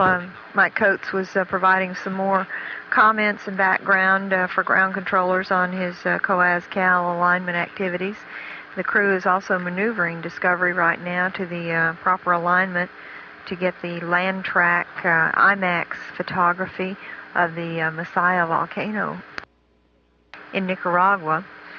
One of the things we do to assist the crew on this mission is that we uplinked the most recent satellite photo of the area taken from a weather satellite, and we can uplink those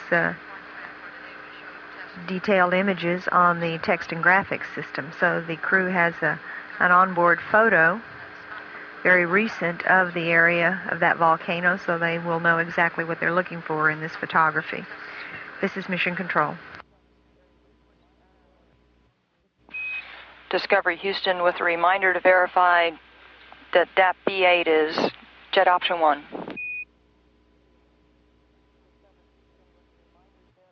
Okay, we'll check it. Okay, Kathy, we made a run at it. We tracked it with the 250. It wasn't smoking though today. Okay, John, we copy. And a couple items for you. We are just feeding into the teleprinter message 63 Charlie. It's the execute data for test case 2 on DTO 790. The initiate track time is 2 hours and 50 minutes on the moon. If you have any trouble getting that message in the time that you want it, I have the data on console and I'll voice it to you. Okay, we'll get it on the message.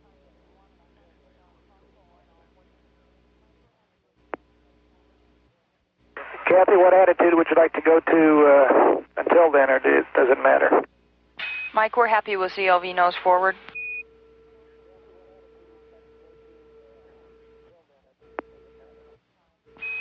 Discovery Houston for Mike. It's also fine, Mike, if you want to begin tracking on the moon at this time using the RA and deck that you see on Flight Sup 6-3. You can update it with the new values when you get the message on board. Okay, we'll start doing that then.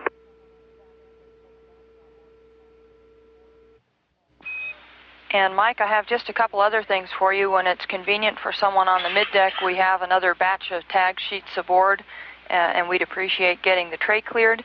And a point of information for all you guys, KSC tracked you guys with an 850-inch tracking lens as you went overhead doing your pitch pole maneuvers a couple revs back.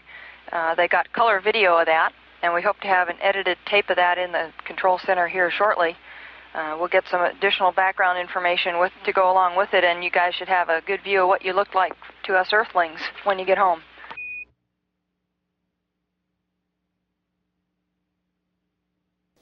Good afternoon. This is the STS-29 post-flight crew press conference. We're going to look at some home movies, slides, video, film, and listen to the crew tell us their tales of STS-29. I'm happy to introduce the STS-29 crew commander, Michael Coates. Thank you, Jeff. I have the distinct pleasure, and I'm very proud to introduce the crew of STS-29. John Blaha to my right, pilot. To his right is Jim Buckley. To his right is Bob Springer. And to his right is Jim Bajan. And I'd like to start off by expressing my thanks and gratitude to everybody that worked so hard to get us ready to fly and to get the Discovery ready to fly. I think the fact that we had almost no malfunctions on board the orbiter during the flight, and that certainly made it easy for us to carry out our mission and accomplish all of our objectives. We wanted very much to show you what it was like to work in orbit. In order to do that, we had to be able to conduct our experiments and so forth without the distractions of a lot of malfunctions, and we were able to do that, and we're quite proud of the job we did up there. We have a movie, a home movie we put together that we'd like to show you, and then some slides we'd like to talk to a little bit after that. So Jeff, if we're ready to let's roll tape.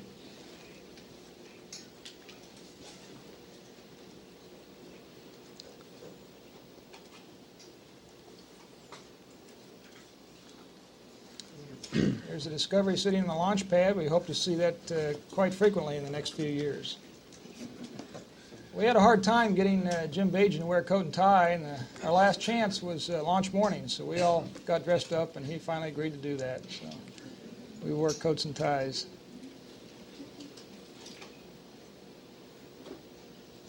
Here we are in the suit room, getting those launch and entry suits on.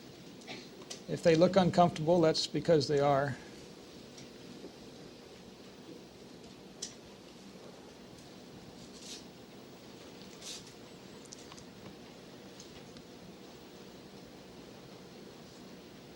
we're walking out of the crew quarters into the astronaut van, looking like 5 orange doughboys here. If we ever end up in the water, we'll be glad we have those suits on, but they sure are uncomfortable to wear, especially if you're used to the old flight suits that we wore for so many years. Of course, as most of you realize, we had a couple-hour launch delay waiting for the fog to burn off and the upper-level winds to exceedances to go away. So we were really pleased when they started the countdown out of the 9-minute hole. After 4 hours on our back, it was a relief to start counting down again and realize we're going to go fly. Turned out to be a beautiful day once the fog had burned off.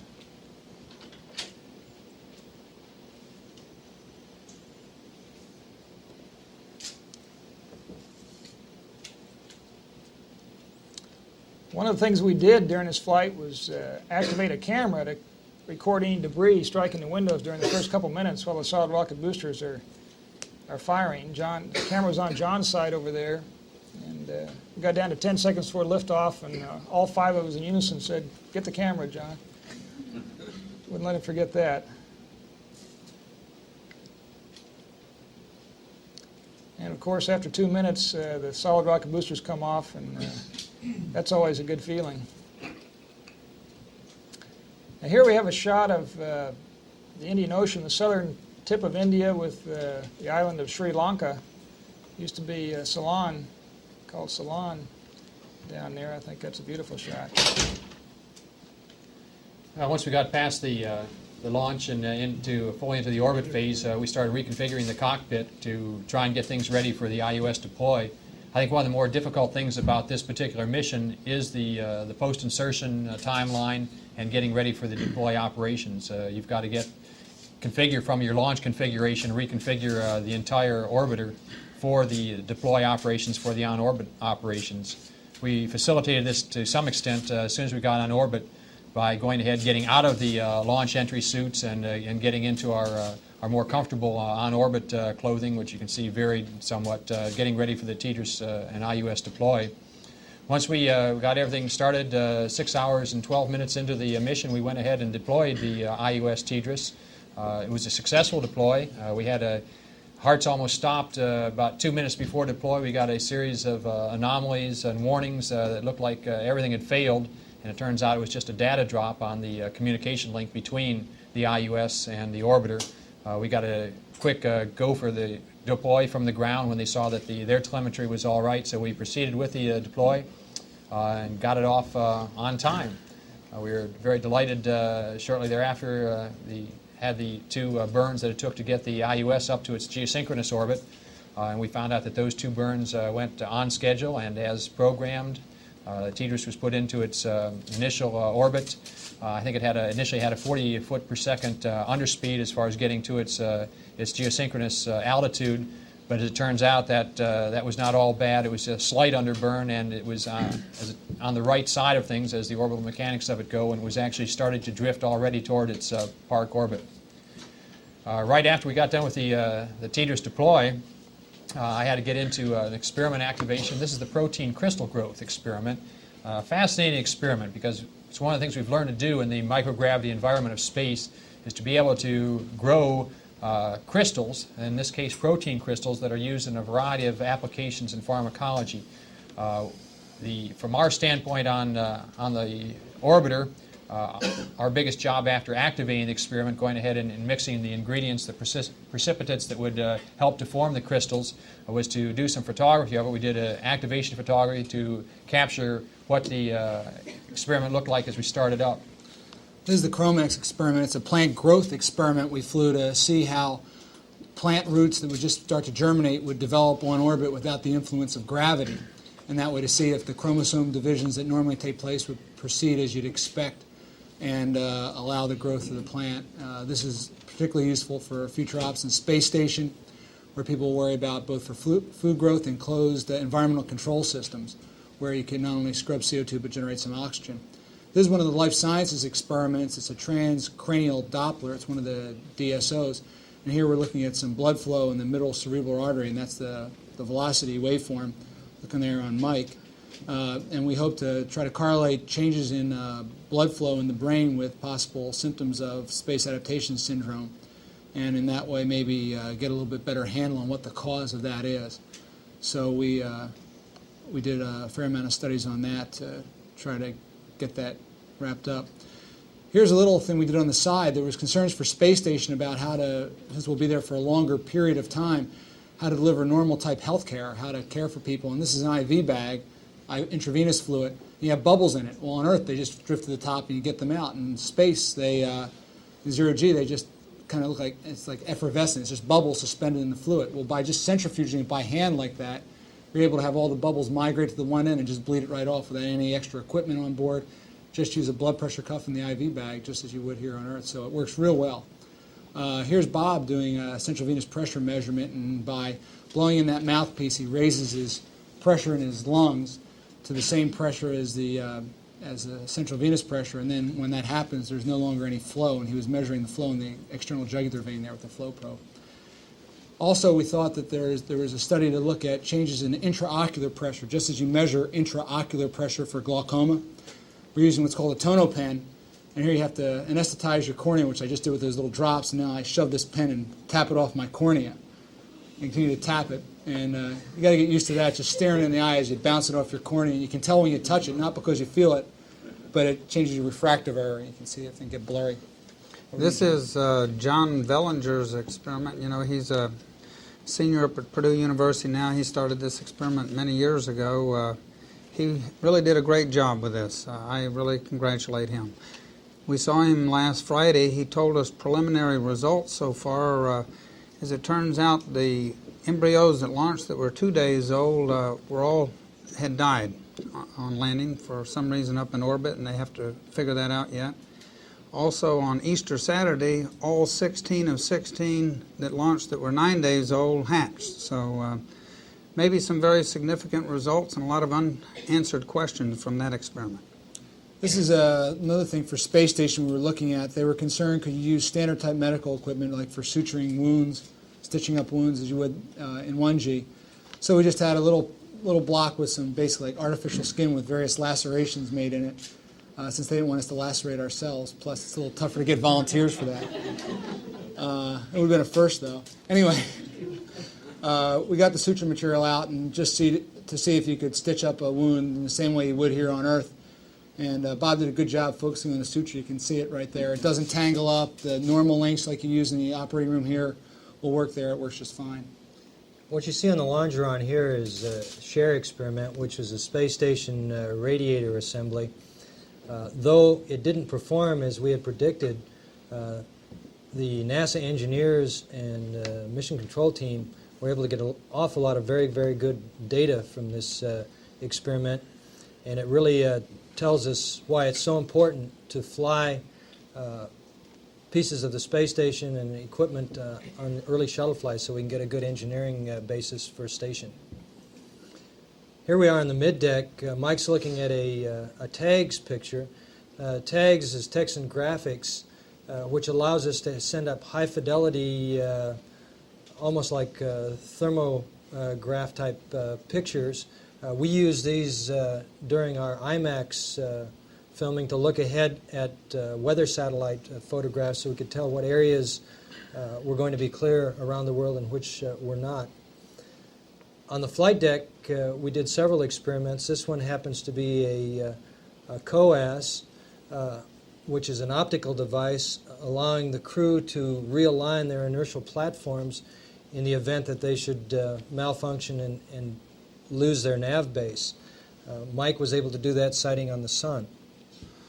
This is the IMAX camera, and you see Jim here loading the magazine, putting the film into the camera. I might compliment the IMAX people. Excellent support and training they gave us throughout the lead up to the mission, which really enabled us to be very successful. We found operating with the camera in 0G to be quite similar to 1G and had no difficulty loading the film. Here's a scene on the flight deck. Jim's holding the camera here, and I'm trying to put a 100mm lens on in this case. And you see Mike up front talking to mission control. This is usually the sequence. Mike was trying to maneuver the orbiter Here's a shot of me taking a picture of this case, Florida, and coming into the Bahamas here, I believe. But basically, the way we worked with IMAX is we had somebody filming, we had somebody as a spotter looking out the window, because when you look through the viewfinder of the IMAX, it really shrinks your field of view. And so you need a spotter and somebody maneuvering the orbiter, and of course, Jim was working changing out the magazines in the black bag usually, and I was loading the camera. So quite a team effort to pull off the filming we did for IMAX. Some of the other cameras we had on board that we used for Earth observations are 70 millimeter Hasselblad. This happens to be a shot over Cuba. Of note is all of the active coral reefs just at the south side of Cuba. We added some very, very good shots of that, and showed some live coral and reef formation just south of that island.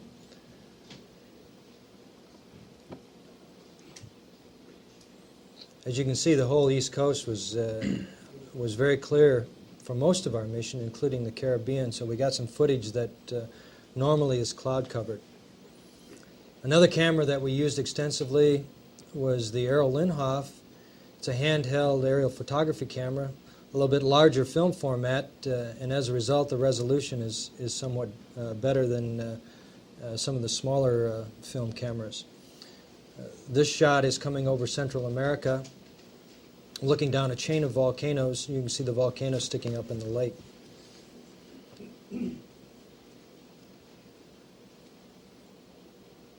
And again, John using another Hasselblad camera. We were able to use, with the attitude we were in, use just about all of the windows.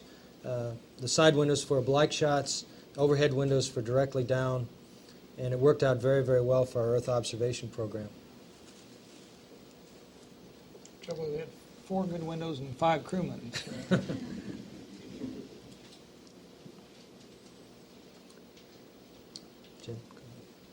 This is a shot of the Himalayas. It shows a view looking north. You can see the orbiter tail at the top, and the brownish area in the background is the Tibetan Plateau, and it gives you a nice feel for it. In the north-looking view, you see it more in profile, and it really gives you a feeling of the relief, the elevation of the Himalayas there, because in the foreground, the Ganges River Basin is basically sea level, so you're seeing a 29,000-foot rise down to a 13,000-foot plateau behind, and it's even more impressive in person. That's the problem with having your satellite deploy on the first day, is that after that somebody has to get stuck with the housekeeping chores. So here's a shot of the food preparation process. Actually, what I would note is that number one, the galley worked very, very well for us. Since this was my first flight, I was very pleasantly surprised at how palatable the food was. The cold water was cold, the hot water was hot, just the way it's supposed to be, and that was actually a bit of a surprise. We actually have an oven on board that we can use to heat up the food. And it's a bit like a camping trip in a way that there's a lot of overhead that goes into maintaining the shuttle, and the food preparation is part of it. We did finally get together for a crew dinner, although that was a rarity actually on this flight. We stayed busy enough that for most of the meals we just worked right through the meal, and somebody that was available would do the food prep down on the middeck, and then as you had a couple minutes you'd float by and grab something and have your dinner on the run, so to speak, or on the fly, I guess is more appropriate. But we did sit down, I think on the 4th night or 5th night, and have a dinner all together, and it was the one family meal that we had on board the shuttle on this particular flight. We wanted a shot of the sleeping bags. You can see I'm getting into one sleeping bag and Jim Buckley's getting into the other. He's more or less heads down and I'm somewhat heads up here. You can obviously sleep any way you want up there. You don't need to sleep in a sleeping bag. I like it because it keeps the temperature pretty constant. It keeps you from floating off and bumping into things in the middle of the night. And I found that very comfortable just to put a sleeping bag up against the lockers, and gave me a little bit of stability. This is Jim and Bob. Actually, one time I came into the middeck and I saw them doing this, so I grabbed the 16 millimeter and started taking this footage. I couldn't figure out what was quite going on here. Here we had a doctor and a Marine trying to prove who could do the most pull-ups, so I couldn't resist the picture.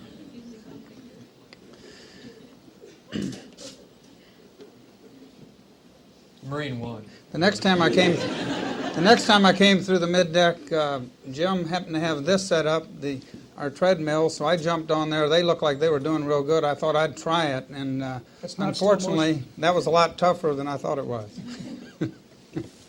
Well, despite the fact that we were working very hard, there's always the ever-present fluid experiments that we wanted to do.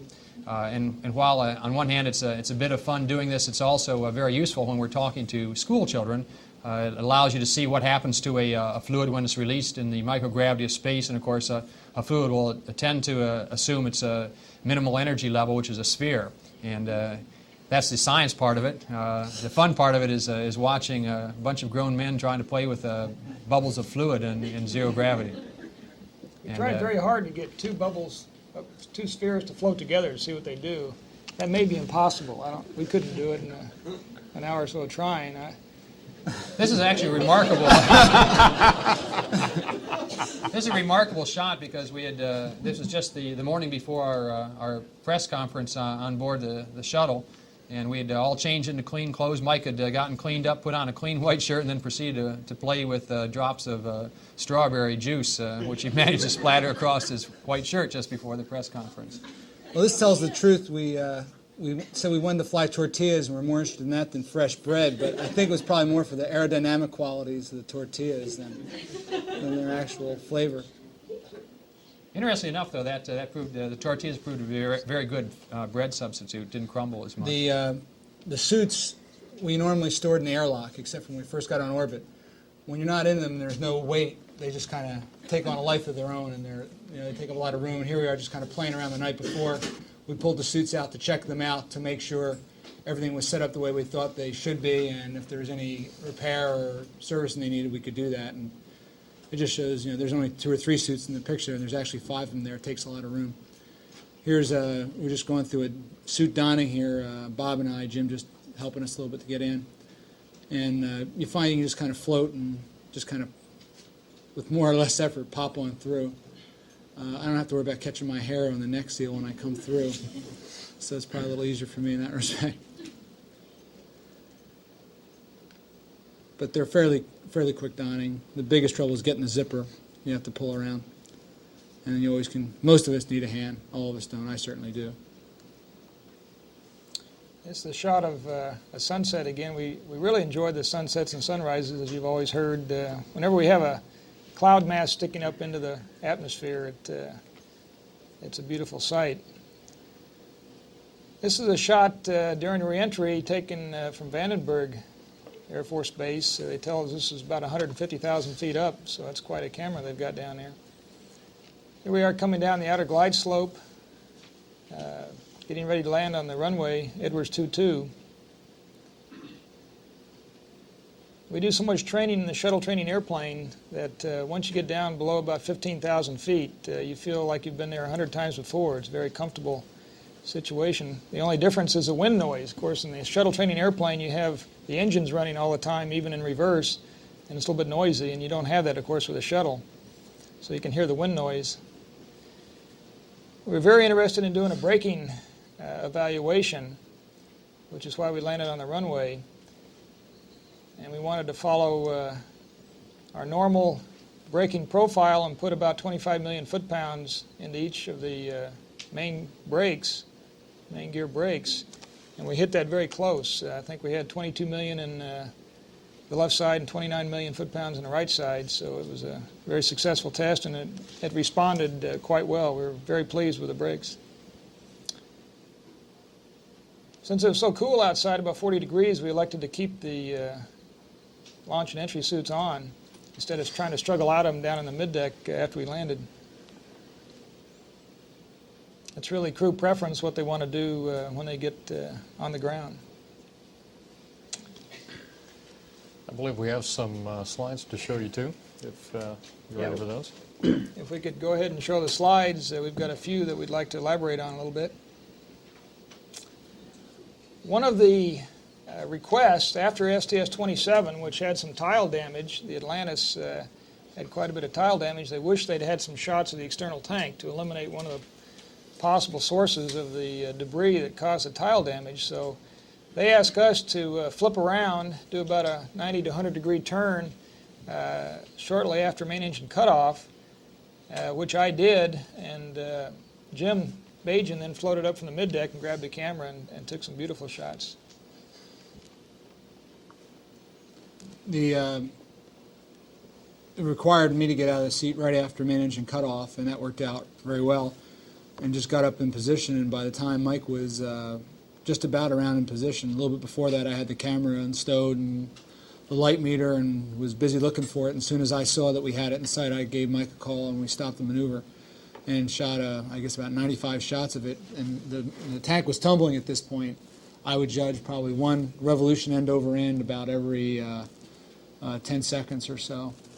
And in that way, it was kind of good that was the case. It had a slight twist also, because then in the sequence of photographs, we were able to capture an image of every side of the tank so they could get a full inspection of the tank to see where scorching. You can see a little bit, the nose of the tank is towards the lower part of your picture here, and the black scorch marks there are from the separation motors from the SRBs, the scorching on the tank, and it's symmetrical on the other side the same way. We also flew a new onboard laptop computer called the PGSC, and it's down the line going to replace the Spock that we've flown up until now. It shows us our world map display. This computer has a lot more capability as far as computing power and all, and once its display problems are worked out, it'll be a welcome addition to our complement of equipment on board.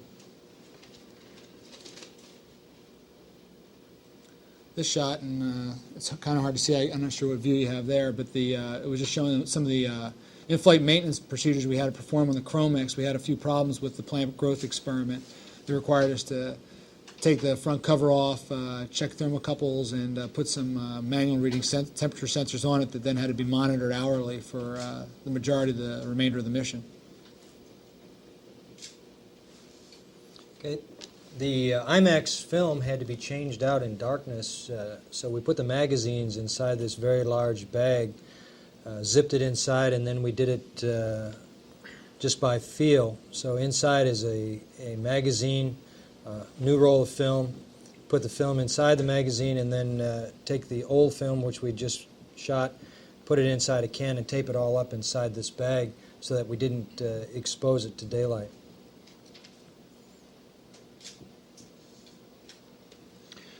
This is a shot of using the IMAX camera. It's a huge camera, and we had it anchored in the overhead window in this particular picture. Again, I would just add that we had developed a lot of different maneuvers to try out on this flight with the IMAX. We did, as you know, the Earth void scene, and due to the problems we had with share real time and some excellent help from the ground as usual, we had a complete 180 pitch maneuver where Florida was in the vertical as we came through. So we have that recorded on the IMAX film, and a lot of specific targets as well as oblique targets. So a lot of excellent photography we have heard from the IMAX people. We have not seen it ourselves yet, and hopefully we'll be able to see it Thursday morning. This is a still of the share experiment. As I mentioned earlier, the results we got were quite surprising. During the engineering tests, this experiment worked very well. When we were on orbit, there were problems involving fluid transport of the cooling medium, which is ammonia. What we believe happened is the manifold that distributes the ammonia to the heating elements did not do that properly. We did some RCS burns to excite that area, and in so doing we were able to cause the fluid to flow. So the data that the ground got by doing those type of maneuvers was very meaningful. Once we get the hardware back on the ground, they'll be able to take it apart, look at those areas and determine just what part had flow in and what part didn't. Again, this is very important to do these types of tests before we take components of similar design and use them for installation on Space Station. So we want to continue to fly components in shuttle that will be used in the future in our Space Station buildup. Okay, back to some more of the housekeeping chores, and I can't stress too much how much overhead there is. For any of you who have ever been camping before, I think you can liken it a bit to a camping trip. You can get a lot of work done, but there's a lot of overhead that goes into maintaining yourself. This is part of that overhead procedure.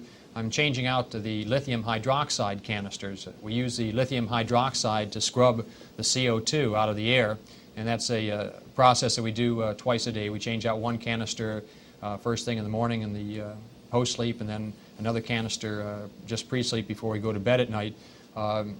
It's not a terribly difficult procedure, only that in this case the compartments where the canisters are contained has some other equipment, the treadmill over the top of it, so you have to move the treadmill, float it off someplace, get the access open, pull the canister out, and then change the canister.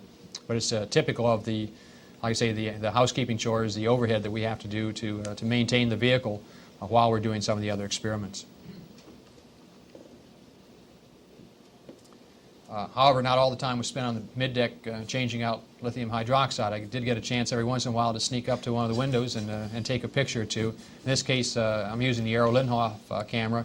It presents a very good medium for taking the kind of Earth photography that we wanted to, because it's a large format camera, about a 4x5 format, and it's a very, very excellent presentation. Gives you a lot of detail and allows you to also, because you have the larger format, we were able to experiment with a little bit and perhaps introduce a little bit of artistry into the photographic process. Here's a shot of Jim hiding in the maze of suits. This was taken the night before deorbit. Just once again, it shows you how much room they take. When you stow them in the airlock's like a big broom closet. Once you get the airlock hatch open, it's a great place to put things. There's a tremendous amount of volume there, more than you realize in 1G. In 0G, you can put all sorts of things there, and we stowed the suits there, some of the harnesses. We stowed our trash there, our film, all kinds of things. The biggest problem was unstowing it all last day, especially the trash. Well, here's a shot of the crew eating again. I insisted that we all sit down and eat at least one time together. It's a lot easier when you've got a lot of experiments going and maneuvers going on, just to kind of eat in the run, and whoever had a free moment would go fix the meal and bring it up to you. And I wanted us all to sit down and eat one time, and I'm glad we did. That was a nice, relaxing moment on the last day before entry. Okay, we've got some Earth observation shots here. We picked out a few to show you. This is the Bangladesh area where the Ganges River runs into the Bay of Bengal. The dark area in the center is actually mangrove swamps, which have been shrinking over the years as the population moves in on them. The brown area just to the left of the dark area is the populated area that is taking over the mangrove swamps. You can also see the effluent, the erosion washing out into the ocean down there from the Ganges River.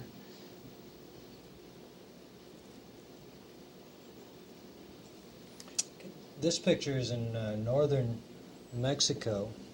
What you see here is a very vivid example of plate tectonics. The straight lines that you see that kind of come together in the center of the picture are fault lines.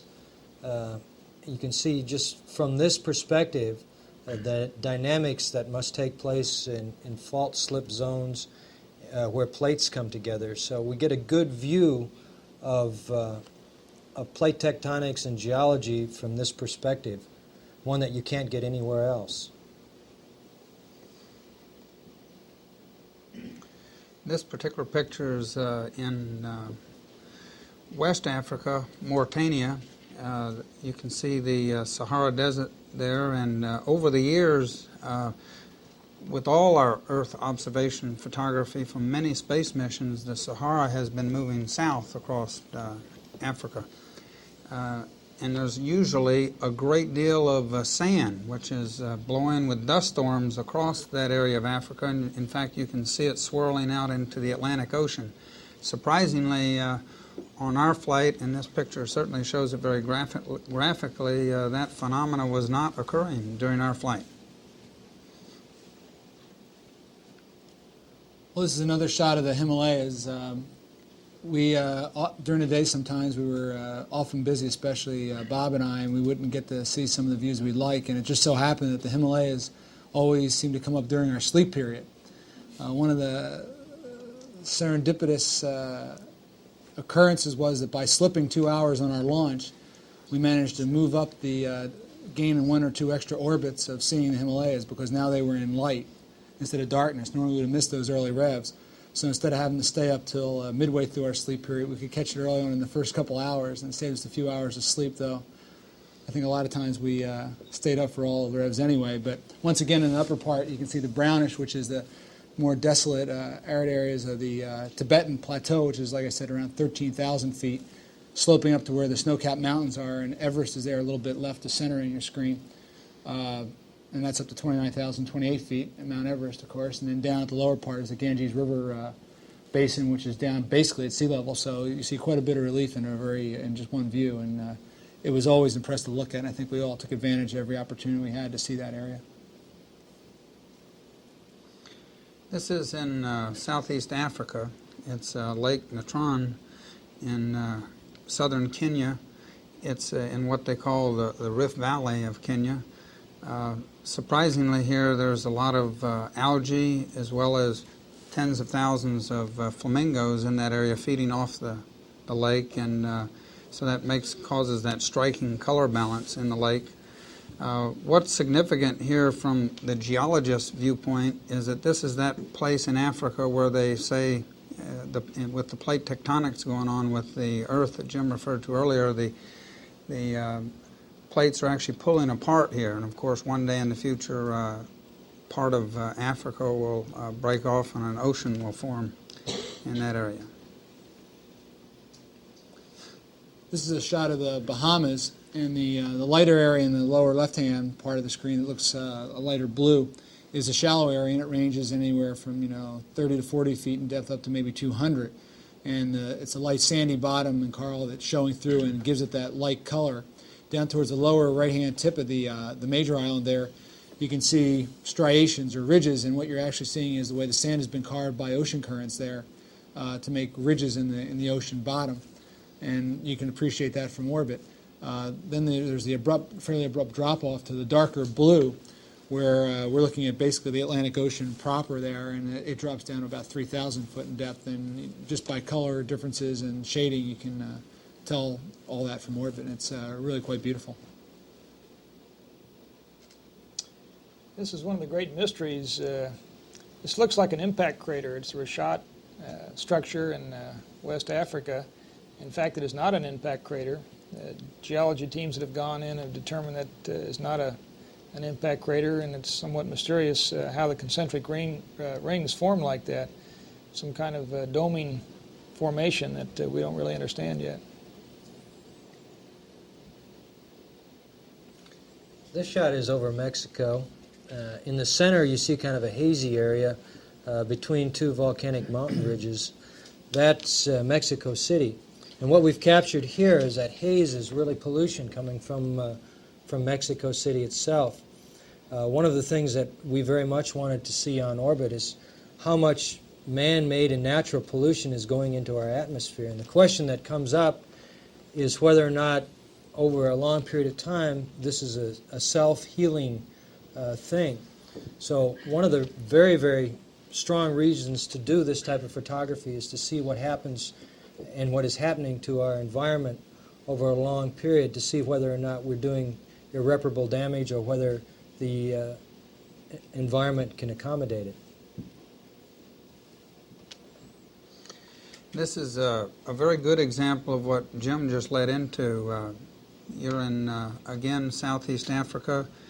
On the bottom of the picture there is the Zambezi River, which the morning, I might regress a second, the morning we got up Flight Day 4, the Earth observation people who give us a significant amount of training in oceanography and geology and meteorology, who asked us to do this photography, they sent us a message up and said there had been a significant rain in this area. Would we please try to take a picture of it that day? It was clearing.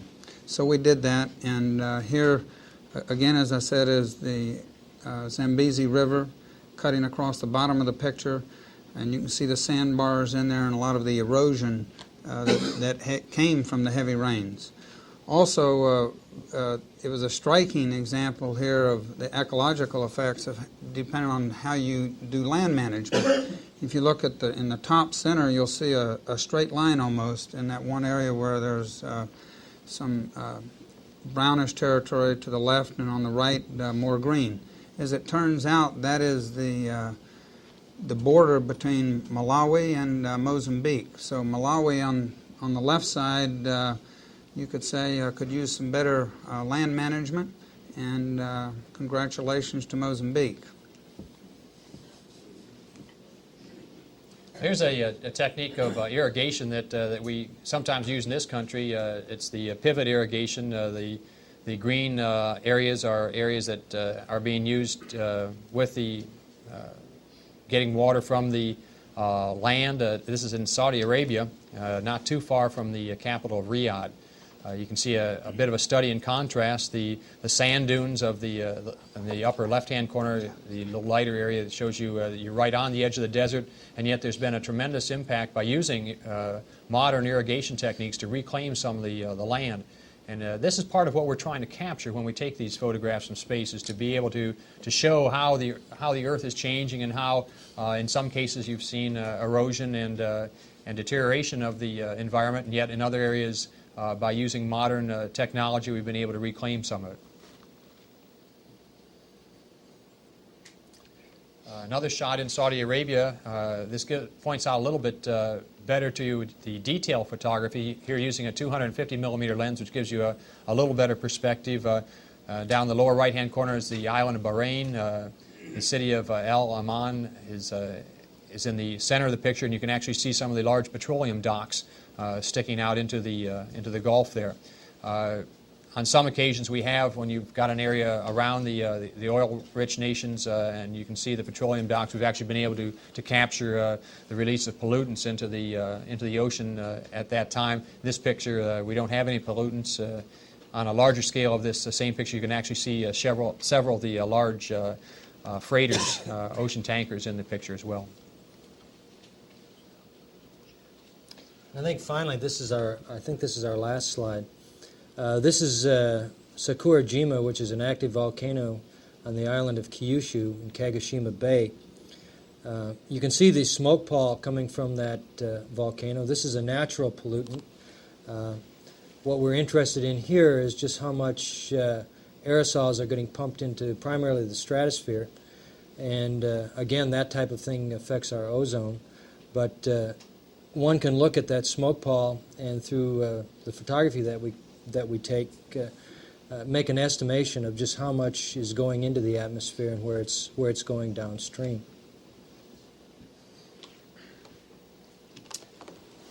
Well, if that concludes our video show, we're ready to start with questions, beginning here at the Johnson Space Center before going to other NASA centers. Again, please raise your hands, wait for the microphone, and then state your name and affiliation. John? John Getter, KHOU-TV. I'm not sure who of you wants to jump in on this, so take your pick. I noticed that a couple of times you referred to the Earth environment and talking about, can it heal itself? Can it deal with this? How does it accept this or not accept this? Sounds almost like you're talking about a living, breathing thing down there, as opposed to just another planet out in the void. Could you talk about that a little bit and what thoughts you came back with on that subject? Well, I've talked, with all the astronauts, of course, and several of the cosmonauts, and I think all of us that have flown come back with a very protective feeling about our planet. The first thing that struck me on my first flight when I looked out was that it is a living planet. It's very colorful. There's no doubt in your mind that that's a live planet down there. The shades of green and blue and brown are very striking, and you look at the beauty of the planet, and you look off in the blackness of the void out there, and you get very protective. There's nothing out there once you leave our planet, and all of us come back, I think, with a renewed appreciation for the fact we've got to protect this planet. There's no place else to go. We're very fortunate to have it, and I think we need to take care of it. I think one thing that this all points to is that it raises another question. Not only do you get the feeling that there's something dynamic going on here, but it raises the question of the balance between national interests versus global impacts to humanity. And one of the things that we, I think, can do to help surface that question and bring it into the limelight, because it affects us all, is to take photographs like this from this unique perspective of space, so that people can look and see the scale of the impact of things that are going on our Earth's surface. I might add, it was these kind of debriefing comments that you've heard from both Mike and Jim that I think spurred the IMAX people to, in fact, develop the type of film they're now trying to develop, which is to show that our Earth is a fragile place and we need to take care of our environment.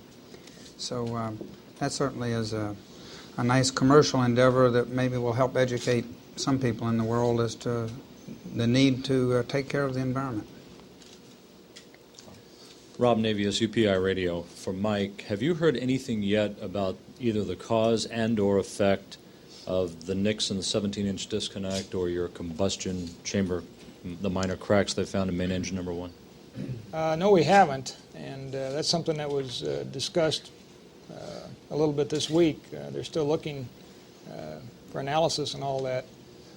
I haven't heard any results yet. I guess the engine will be replaced before the Discovery flies again, and we haven't got any answers yet.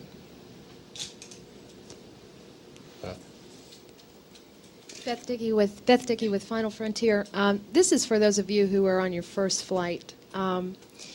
Did you have any time to just go up to the window, say at night, and look out and spend a little time doing that? And what did you think about while you were there, staring out at the stars? I was one of the first flight guys. I guess I can answer that somewhat. I did spend quite a bit of time up at the windows in the evening. I think Jim and I both did to a certain extent. Partially because we were constrained during the day to doing a lot of mid-deck experiments, and the sleep period was some of the only real free time we had to do that. But also because it was just so fascinating to be able to look at the Earth from such a different and really unique perspective. And I wanted to just sit there and spend as much time as I could just looking out the window and doing it for my own benefit as much as anything else, to gain a little bit more personal insight as to where we all stand in this great universe of ours. And I think I had a good chance to do that. You get a unique perspective of both heaven and earth, if you want to look at it that way, and it allows you to reflect back on yourself and put yourself into perspective. You going to tell them about your singing? I was going to bring that up. I was going to say I had a little bit of different perspective, because usually Bob and Jim and I would be on the flight deck looking out the windows after everybody else is asleep. And then Jim and I started hearing this serenade, and it started overpowering our Walkman headsets we were wearing. And at first I thought it was like UHF interference, but it turned out it was Bob singing to us. I think it was singing. What was he singing? I'm not sure. Nobody will ever know. Kind of a white noise. I would answer your question by saying that I plan to spend some time looking out the window without doing work. So usually after these guys had gone to sleep, I got up every morning a couple hours before everybody, and I'd planned to do that and sort of laid up in the front cockpit area. And in that area, you sort of have a 180 panoramic view of the Earth as it's going by. And for a couple of hours during the sleep period every night, I acted like I was an 8-year-old kid who wanted to go on a space flight and just look outside and enjoy the stars that I could see going by and the places on the Earth, try to identify them. I thought you were sleeping every night. I know you did. Howard. Yeah, Mike, I guess this is for you. How much footage did you come back with in IMAX? How many photographs do you think you came back with total? Have you got any idea? Well, we took 14 rolls of IMAX film up and used it all up. And Jim and John did a super job of changing out the film and loading the camera. That's an awful lot of film. On my first flight, 41D, I think we took 7 rolls up, and I had my hands full using up 7 rolls, and they took roughly twice as much and did a real fine job of using all that up. And I understand the results are pretty good. We're anxious to go see them this week. How does that translate into mileage in film? Well, there's 1,000 feet of film in each roll, and so that's 14,000 feet of film. Now, it only takes 3 minutes to use up a roll. It goes through so fast. It's go at 24 frames a second. But that's an awful lot of film, and there's an awful lot of overhead to get the magazines loaded and the cameras loaded. And in fact, when we started doing the maneuver for the Cher, where we were pitching end over end, trying to help the Cher transport its fluid, we said, boy, we've got to get a shot of the horizon to horizon.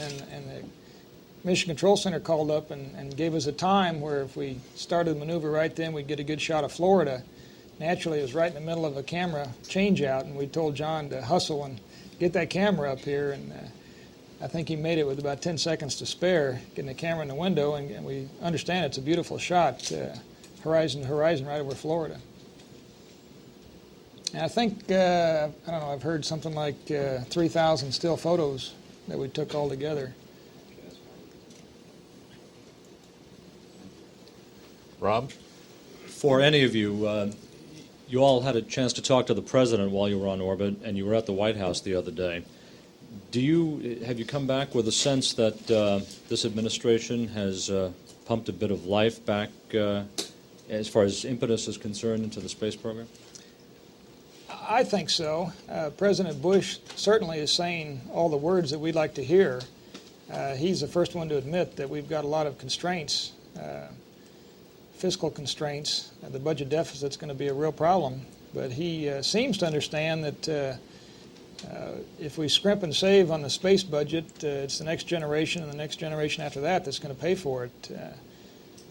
We've made the point to him that we're enjoying the benefits of the space program from 25 years ago right now. We kind of take it for granted, and he's very sensitive to that, and certainly saying all the right words. He's got a difficult position with the budget problems he's got, but he certainly seems to be a strong supporter of the space program.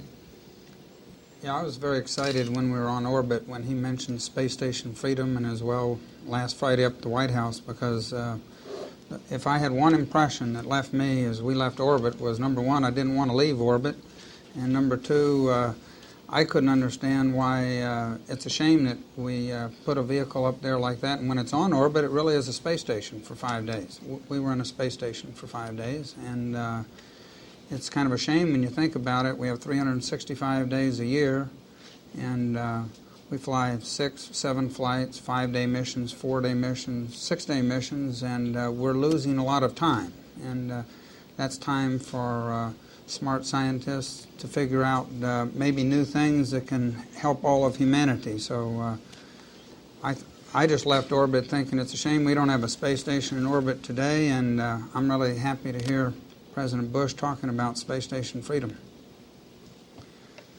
Bill? Bill Harwood, UPI, for any of you, I don't know. You discussed John Vellinger's experiment, and I realize you didn't have anything active to do with the rats, but did you ever look at them or take pictures, and how'd they look? The rats? We looked at them as the flight plan called out on day 3, I think it was. We took, I guess, all forms of photos, stills and video and 16 millimeter. The rats look fine. We had trained quite a bit on SLS-1, which was supposed to and will carry a whole bunch of rats. These rats were bigger than the ones we're usually used to carrying. They were pretty large. They were very active. In the past, when they've flown the same animal enclosure, the cruiser reported back that the rats just seemed to hang around and not be moving very much unless you stir up the cage a little bit. And this wasn't the case with our rats. When we pulled them out, they were just rolling around and wrestling around the whole time, which hasn't been what was reported in the past. They seem to be doing real well, and the reports were post-flight that they were in good health and they were watered well and well fed the whole time they were there. The enclosure worked well. There was no, from our standpoint, no odors emanated from the cage, and it worked well. I guess Mike had the only complaint referable to the rats. He might want to relate. You saw my sleeping bag up against the lockers, and I didn't pay much attention to which lockers it was up against. And the first night I was trying to go to sleep, and I'm hearing this scratching noise, and it took me a while to put two and two together. And my thought process went, well, it sounds like there are rats on board my ship. And about 10 seconds later, I realized, well, there are rats on board my ship, and that's where they are, right down here. So we got along pretty well after that. Bob. Bob Chancellor from Voice of America. For anyone, you did the pitch pole maneuver. Did you feel anything from that? On the downlink, you said something about being able to feel the rate there. Well, there is. I think they said 4 micro-Gs, 4/10 of a micro-G, something like that. If we let something go, it would slowly float forward. So the centrifugal force was definitely pushing things out, but at a very minute level. I don't think down the middeck you really noticed it at all. Sitting strapped into my seat, monitoring the maneuver, I could feel myself against the belt, but it certainly was not any kind of a problem. We could have probably pitched at a higher rate even. I know they did a lot of discussion on the ground about whether to go to 2 degrees or 1.5 degrees per second or just stick with 1 degree, and 1 degree was quite comfortable to us. I think one other effect, and we're not be able to pin it down exactly, but in talking about the protein crystal growth and the crystals we were trying to grow, they had a bit of an unusual result in their first look analysis on the crystals. There was an awful lot of showering of many, many small crystals, which is indicative of perhaps increased G activity. And while it wasn't particularly a sensation that we felt on board, it might have had an effect on the protein crystal growth experiment. So it'll take some time to weed all that out and to see whether we can perform some analysis that will give us some hints. We didn't intend originally on the mission to do as many primary jet firings, but as the flight unfolded and we did some of the maneuvers to try and get share started, we did an awful lot more firing of the primary jets, and that may have had an effect on the protein crystal growth. Is there a feeling that it may have damaged the protein crystal growth experiment? It's not so much that it damaged it, it changed it, which is actually useful information in itself. I didn't mean to imply that it was necessarily bad. We just saw some different crystal formations than we'd anticipated. Like I said, some really showering, literally thousands of tiny crystals in some of the cells that we had not expected pre-flight. So there may be some differences. It may be the increased G activity that does it, but it has led to some different crystal formations. So that's useful information. We may, if we really want to perfect this, we may find we have to restrict the environment. And of course, this is the type of thing where space station or the long duration flights where you can reduce the G level will be perhaps of more help, but it was useful to find out that information. Paul? Paul Hoferston with USA Today. Back on the Earth observation photos, if you look at what STS-29 had and what you guys came back with, can you draw any conclusions about the environment and the changes and so on? Are we getting better? Are we getting worse? I think overall, I'll have a shot at that, listening to our own Earth Obs office, who does extensive analysis of all this photography. There are areas in this world where we're getting better. And there are many areas in the third world that aren't getting better. In fact, they're going in the opposite direction. Although there are some examples, and we showed you of third world countries that are improving. So I think the overall impression of that kind of photography that they have relayed to me is looking at that photography back through the Gemini era all the way through STS-29 for that matter, that is the general trend. And the whole idea of the mission to Earth proposal that's being made now is to gather data. It's very difficult based on the limited number of shuttle flights we've had and the limited number of satellites we've got up there to draw any hard conclusions, and you need the data before you make some recommendations to the governments around the world about what to do. And the mission to Earth proposal to put up a number of satellites to study the problem, I think, is a very good one. Let me give you a concrete example. 20 years ago, Lake Chad was perhaps, 4 or 5 times as large as it is now. Over the last several years, there's been serious drought in North Africa, and we've seen further reduction in the size of Lake Chad. And one of the things we wanted to look at was after this particularly rainy season in the north part of Africa, where they did get adequate rainfall, to see whether or not that lake and the drainage around that lake had indeed filled back up. Turns out it didn't. So now that in itself is a little bit is significant. What it means in the ultimate, I don't know, but what it tells us is that perhaps while we see cycles where in this case we didn't see the huge dust palls because perhaps they had enough rain that we didn't see dust storms, nevertheless there may be a long-range trend in that area where desertification is continuing to move south in Africa. So that's why this study is so, that's why it's so important that this be a long-range study. Jim? Jim Banky from Florida today. Other than the one crowd tank problem that you had early on the flight, how well did the Discovery vehicle perform, and do you credit the KSC processing team for the low malfunctions? The Discovery performed beautifully. It turned out the cryo tank was not a real problem. It was an instrumentation type of a problem, and we do credit the KSC processing team. You can't have a vehicle as sophisticated as a space shuttle perform as well as the Discovery did without a whole lot of work by a whole lot of people. And it's a complex, sophisticated vehicle with a lot of capability and so many redundant systems that you expect a lot of things are going to fail, and we've got plenty of redundancy built in when they do. They didn't on this flight. And an awful lot of credit goes to the people that design the orbiter and, of course, the people that turn it around between flights. It's not a small task, and that's why it takes us a few months to turn it around between flights. An awful lot of checkout has to be done, and they've obviously done a superior job. Sure makes our job easier when we can concentrate on our mission without having to worry about the orbiter. We'll take just a couple more questions here before we go on to the Marshall Space Flight Center. Howard?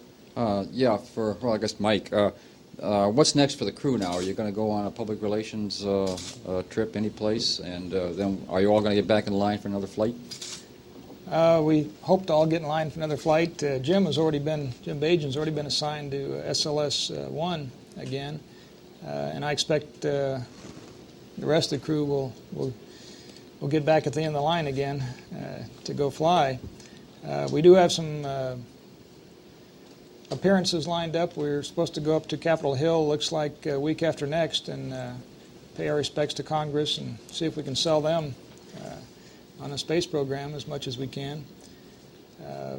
And for 30 days, beginning with that visit, we kind of belong to the public relations people, and we'll be making a number of visits around the country, making speeches and so forth, talking about our flight.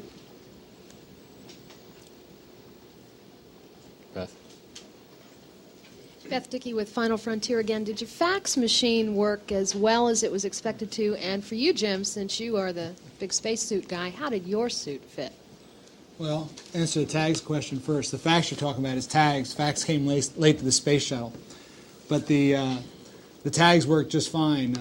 The problems they experienced earlier with jamming did not occur here. We found out that there was a limit as to the number of pages you can send up at one time without unloading the tray, the delivery tray, and that's just purely a mechanical thing, and partly zero-G. As the paper curls up, it blocks the tray. We had no problem. It worked fine. We had not only test patterns sent up, which is what they had originally anticipated doing, but we had weather maps, photographs from other satellites, weather satellites, to let us scope out what the ideal thing would be for IMAX. We had some of the IFM information sent up that way, changes to our crew activity plan. And that worked just fine, no problems at all. In fact, even our Orbit 1 and Orbit 2 team sent their group pictures up on it. Even so, it got a lot of different use that was unintended, and it was mainly just a checkout flight for this one. It wasn't, though we used it for some operational things, that wasn't its primary intent. It was a checkout. As far as my suit goes, I was involved with developing the suit from the beginning, so I'm kind of prejudiced. I've worn the suit a lot of time and spent a lot of time in it in cold water and hot cabins testing it, and my suit fit fine. I didn't have any trouble with it. It's, I guess just get used to it. Certainly, I'd rather not wear it at all, but if you get a good fit, you get used to it. It's not really all that bad. It just depends. Everybody gets a different fit, and you mainly just get used to it. And once you've resigned, that's the way it feels. It does afford you other advantages. You hope you never have to use it for that, but if it does, you'll be glad you have it on. So I didn't have any trouble with it. Okay, we're ready to take questions from the Marshall Space Flight Center now. Phil Schmidt from WAFF-TV.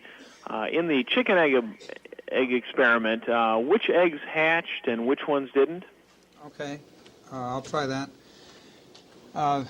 When we launched, we had 16 eggs that were 2 days old, and we had 16 eggs that were 9 days old.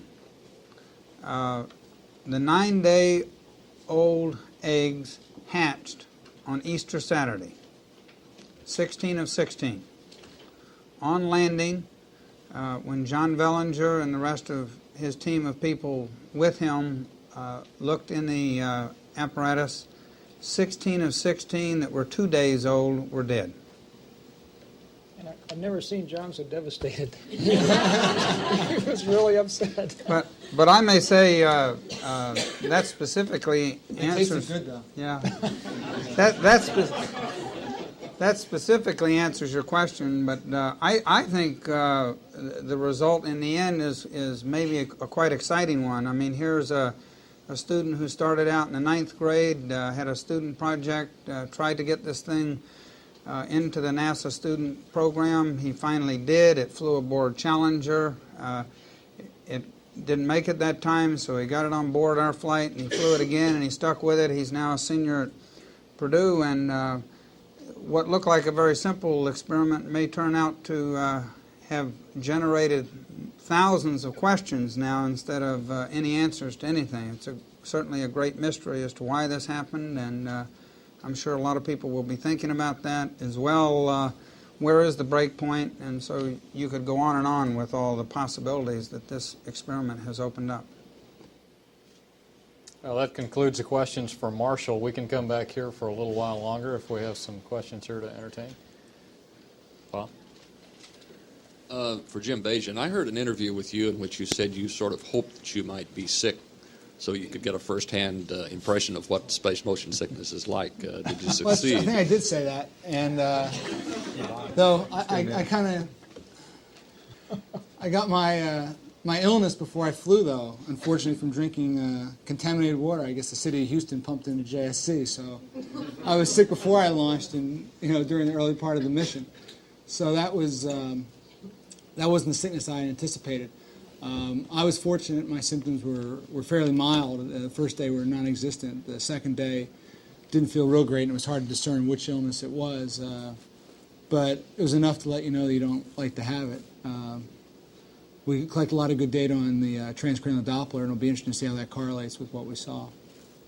But I guess I didn't get as sick as maybe you would like me to have been, or I would have liked to have been. But in retrospect, that was probably fine.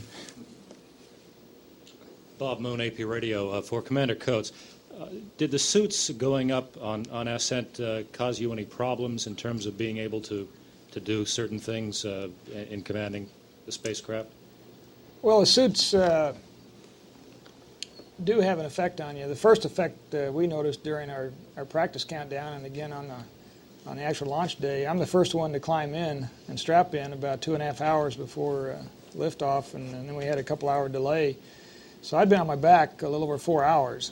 And unlike the previous, before Challenger suits where you could unstrap and sit up and be comfortable until it was obvious you're going to go, now they've got to push you down and strap you in very tightly into the seat so you really can't move. And that can be uncomfortable. It was uncomfortable for me. It helps if we can pressurize the suits, and we're looking at exactly how long we can pressurize the suit to relieve the pressure points while you're laying on your back. And it's going to be a concern. We have a 5-hour and 15-minute limit on our back right now, and it really depends on how uncomfortable the crew is and how much we can pressurize those suits to relieve the loads and so forth. We noticed during ascent, or at least I noticed compared to my first flight, that when you get to 3 Gs, on my first flight I felt like I had a 500-pound gorilla sitting on my chest, and now it's a 1,000-pound gorilla, and the difference really is the equipment that we're wearing. I think around the torso harness that we have to wear and all the equipment we've got on with that launch and entry suit. Of course, at 3 Gs it weighs 3 times as much as it normally does, and it's all pressing down on your chest. And I could hear the crew all grunting to breathe over there while we were going through the 3 G point for a couple minutes at the end of the ascent. We didn't do a lot of reach and visibility type checks because we were the last flight that is going to fly with the seats as far forward as they are. Because of the parachute pack and so forth, pushing the commander and the pilot a little bit forward in the seats, they've now moved the seats aft on all the orbiters. And we were the last flight that was going to fly with the seats in the original positions, which did make it a little more difficult to see some of the displays and reach some of them. With the seats aft about 3 to 4 inches now, it'll make it easier for the crews to reach things. And our recommendation was that the next several flights, the crews do a reach and visibility type check during ascent and see if they can reach all the controls they might need to reach, and see if any of our procedures need to be modified or not because of the launch and entry suits. Are you concerned that during that 3G period, if something went wrong and you had to be doing a lot of activity then, that you couldn't accomplish some things? Well, it is a concern. You feel like at 3Gs you're somewhat along for the ride. You have a desire not to go reaching out and grabbing switches if you don't have to. Obviously, it depends on the nature of the emergency you're having. If you need to grab a switch, I'm convinced that you can go get it, even at 3Gs. But you'd rather not go do it if you don't have to, and we'll know more about it when we move the seats aft and the guys can see what they can reach in the new positions. We may need to modify some of our procedures. We may find out we really can't run some procedures that we think we can run with the new suits on at 3Gs, even with the new seat positions, and we'll have to investigate that in the next few flights. Monica. Monica Stavish with a Clear Lake Citizen. What was the most rewarding part of the flight for you, for any of you? And also, I'm curious, what's it like for 5 guys to try to get along with each other for 5 days? Is it hard, easy? Why don't you answer the first part and I'll answer the second. I think for me the most rewarding part of the flight is after so many people have worked so hard, not only us, but everybody who's worked and pulled together to make this flight successful. The most rewarding part is to actually go execute the flight plan and have it come off as successful as it did. You really feel good about being a part of that, and it's a real tribute to the people that worked to make the flight what it was. Primarily all the people here and at KSC and all the contractors who all pulled together throughout the United States to make the flight plan what it was. It's just a very good feeling to execute something like that and be part of that team. As far as working together, we joke a lot about having 2 Marines on the crew and an Air Force and a doctor, a medical doctor and so forth, headed up by a Navy captain, and how do we all get together doing this? But we've trained together now for 4 years, and we were ready to go fly. I was very impressed when I got up there with these guys. I had 4 workaholics on my hands, and I was rushing to keep up with them. I had to yell at them each night to go to bed, and apparently even that didn't work. So it wasn't a matter of not getting along. It was a matter of, boy, I wish we had more time up here and more hours in the day to get everything done. But I'd like to echo what Jim says. We're very mission-oriented. We've trained awfully hard to accomplish the mission and all the objectives of the mission. And there are thousands of people that have worked thousands of hours to get ready for this one flight. And it sure is rewarding to us and a lot of satisfaction to accomplish all the mission objectives. We feel like it was all those hours of work by the people around the country paid off, and it's a great feeling for us. Paul? Yeah, Paul Hoverston again with USA Today. And I was just wondering, John, on the passes that you made that you were able to observe the U.S., did you see anything ecologically that was disturbing, or would you give us a clean bill of health, or how would you, at the times that you were able to see the U.S.? Okay, and that, of course, that's not much of the U.S. With our inclination, but Florida looked clean, the Gulf Coast looked good when it was clear, the Texas coast, the Big Bend area of Texas looked great. We have some photography, in fact, that goes all the way from Austin, Texas, over to Phoenix through Tucson, and no, I'd say it looks very good. Howard? Yeah, for Mike, I guess. After all the fuss with Hawaiian shirts on STS-26, did NASA give you a merit badge for keeping the fun and frivolity off the evening news? No, one of the advantages that we had that previous flights have not had is that we had 2 communication satellites up there to give us almost continuous coverage. That allowed us to show you TV an awful lot more than previous flights have been able to do. When you've got very limited coverage, you tend to want to show the crew having a good time and make people smile and so forth, to entertain a little bit. And we felt like we could show you what the crew does on a day-to-day boring work cycle, if you will. And every time I thought about it, I offered to give you cabin TV down here. It turned out we got so busy looking at the share or working the experiments that it often didn't cross my mind, and I'd kick myself that I should have had the TV on for a couple hours showing you what the crew was doing. So I think you'll see on all of the flights that are not classified an awful lot of TV of the crew working. I think you may get bored with that after a few flights. But I think the crew did work very hard up there, and it's not that we didn't want to have fun. I think we had a few laughs up there. We didn't mean to imply that we were all work and no play, but we thought it was important to show you that we do an awful lot of work, and the days are pretty full up there. Did you find that having the 2 TDRS operating to be a big advantage to you? Well, it was a big advantage. Not only it's nice to have the ground watching us, watching over our shoulders all the time. We found it's a little bit harder to concentrate on orbit. Maybe it's all the distractions of the beautiful Earth out there, but it's nice to have the ground watching over you and checking your configuration all the time. I think there was less communication, fewer calls going up and down than we've had before. I think when you have a limited amount of coverage, the ground tends to want to send something up just in case they don't get it up before you lose coverage. Whereas when you've got continuous coverage, they're willing to wait a while and see if the problem goes away or if we accomplish a procedure without needing a call from the ground. And I think it was much more relaxed type communication than we've had with 1 TDRS or when we just had ground stations down here. We're beginning to run out of time. We'll take just a couple more questions. Beth? Beth Dickey with Final Frontier again. Whose idea were the business suits in China? And the other question I have, and I've just forgotten it, answer that one and I'll think up the other one again. Well, I guess I get credit for the suits, even though they kidded me about never getting me in one. That's why I brought it up. I said, well, I want to do something different. From TCDT, if you look at a picture that was taken like that for the dry count, I didn't have any shoes on. And I was getting no end of grief about that. I said, well, let's wear suits or sports coats. And so we did.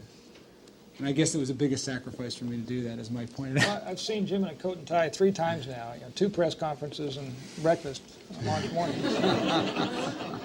You probably won't have to wear one again for a few years. That's right. I think I filled my quota for a while. And the other thing that I was wondering, Mike, you were talking about how busy you were and you never had time to eat together. What does that say about your workload up there? Does it bother you that you can't even get together for a meal? Well, we've discussed that quite a bit because we're concerned about what happens on a longer flight. You need time to get off and relax a little bit. I think and we talked to a lot of people about how the Skylab missions went, where the flights were a month and 2 months and 3 months. And it really is a function of the crew. I think most crews, when they get up there, are going to want to accomplish all the objectives they can accomplish. Take all the pictures they can take. We had a pretty ambitious Earth observation plan. And the crew didn't want to take the time to sit down and eat. They'd rather eat on the run and get as much done as we could. And I think the time available is going to be filled up, accomplishing everything that you can possibly accomplish, no matter how long the flight is. And if you finally reach a point where you get tired, I think you'll back off a little bit. But I think the nature of the beast, the nature of the people they picked for the space program is they want to accomplish every possible objective that can be accomplished during a flight, and these workaholics sure accomplished a lot on that mission.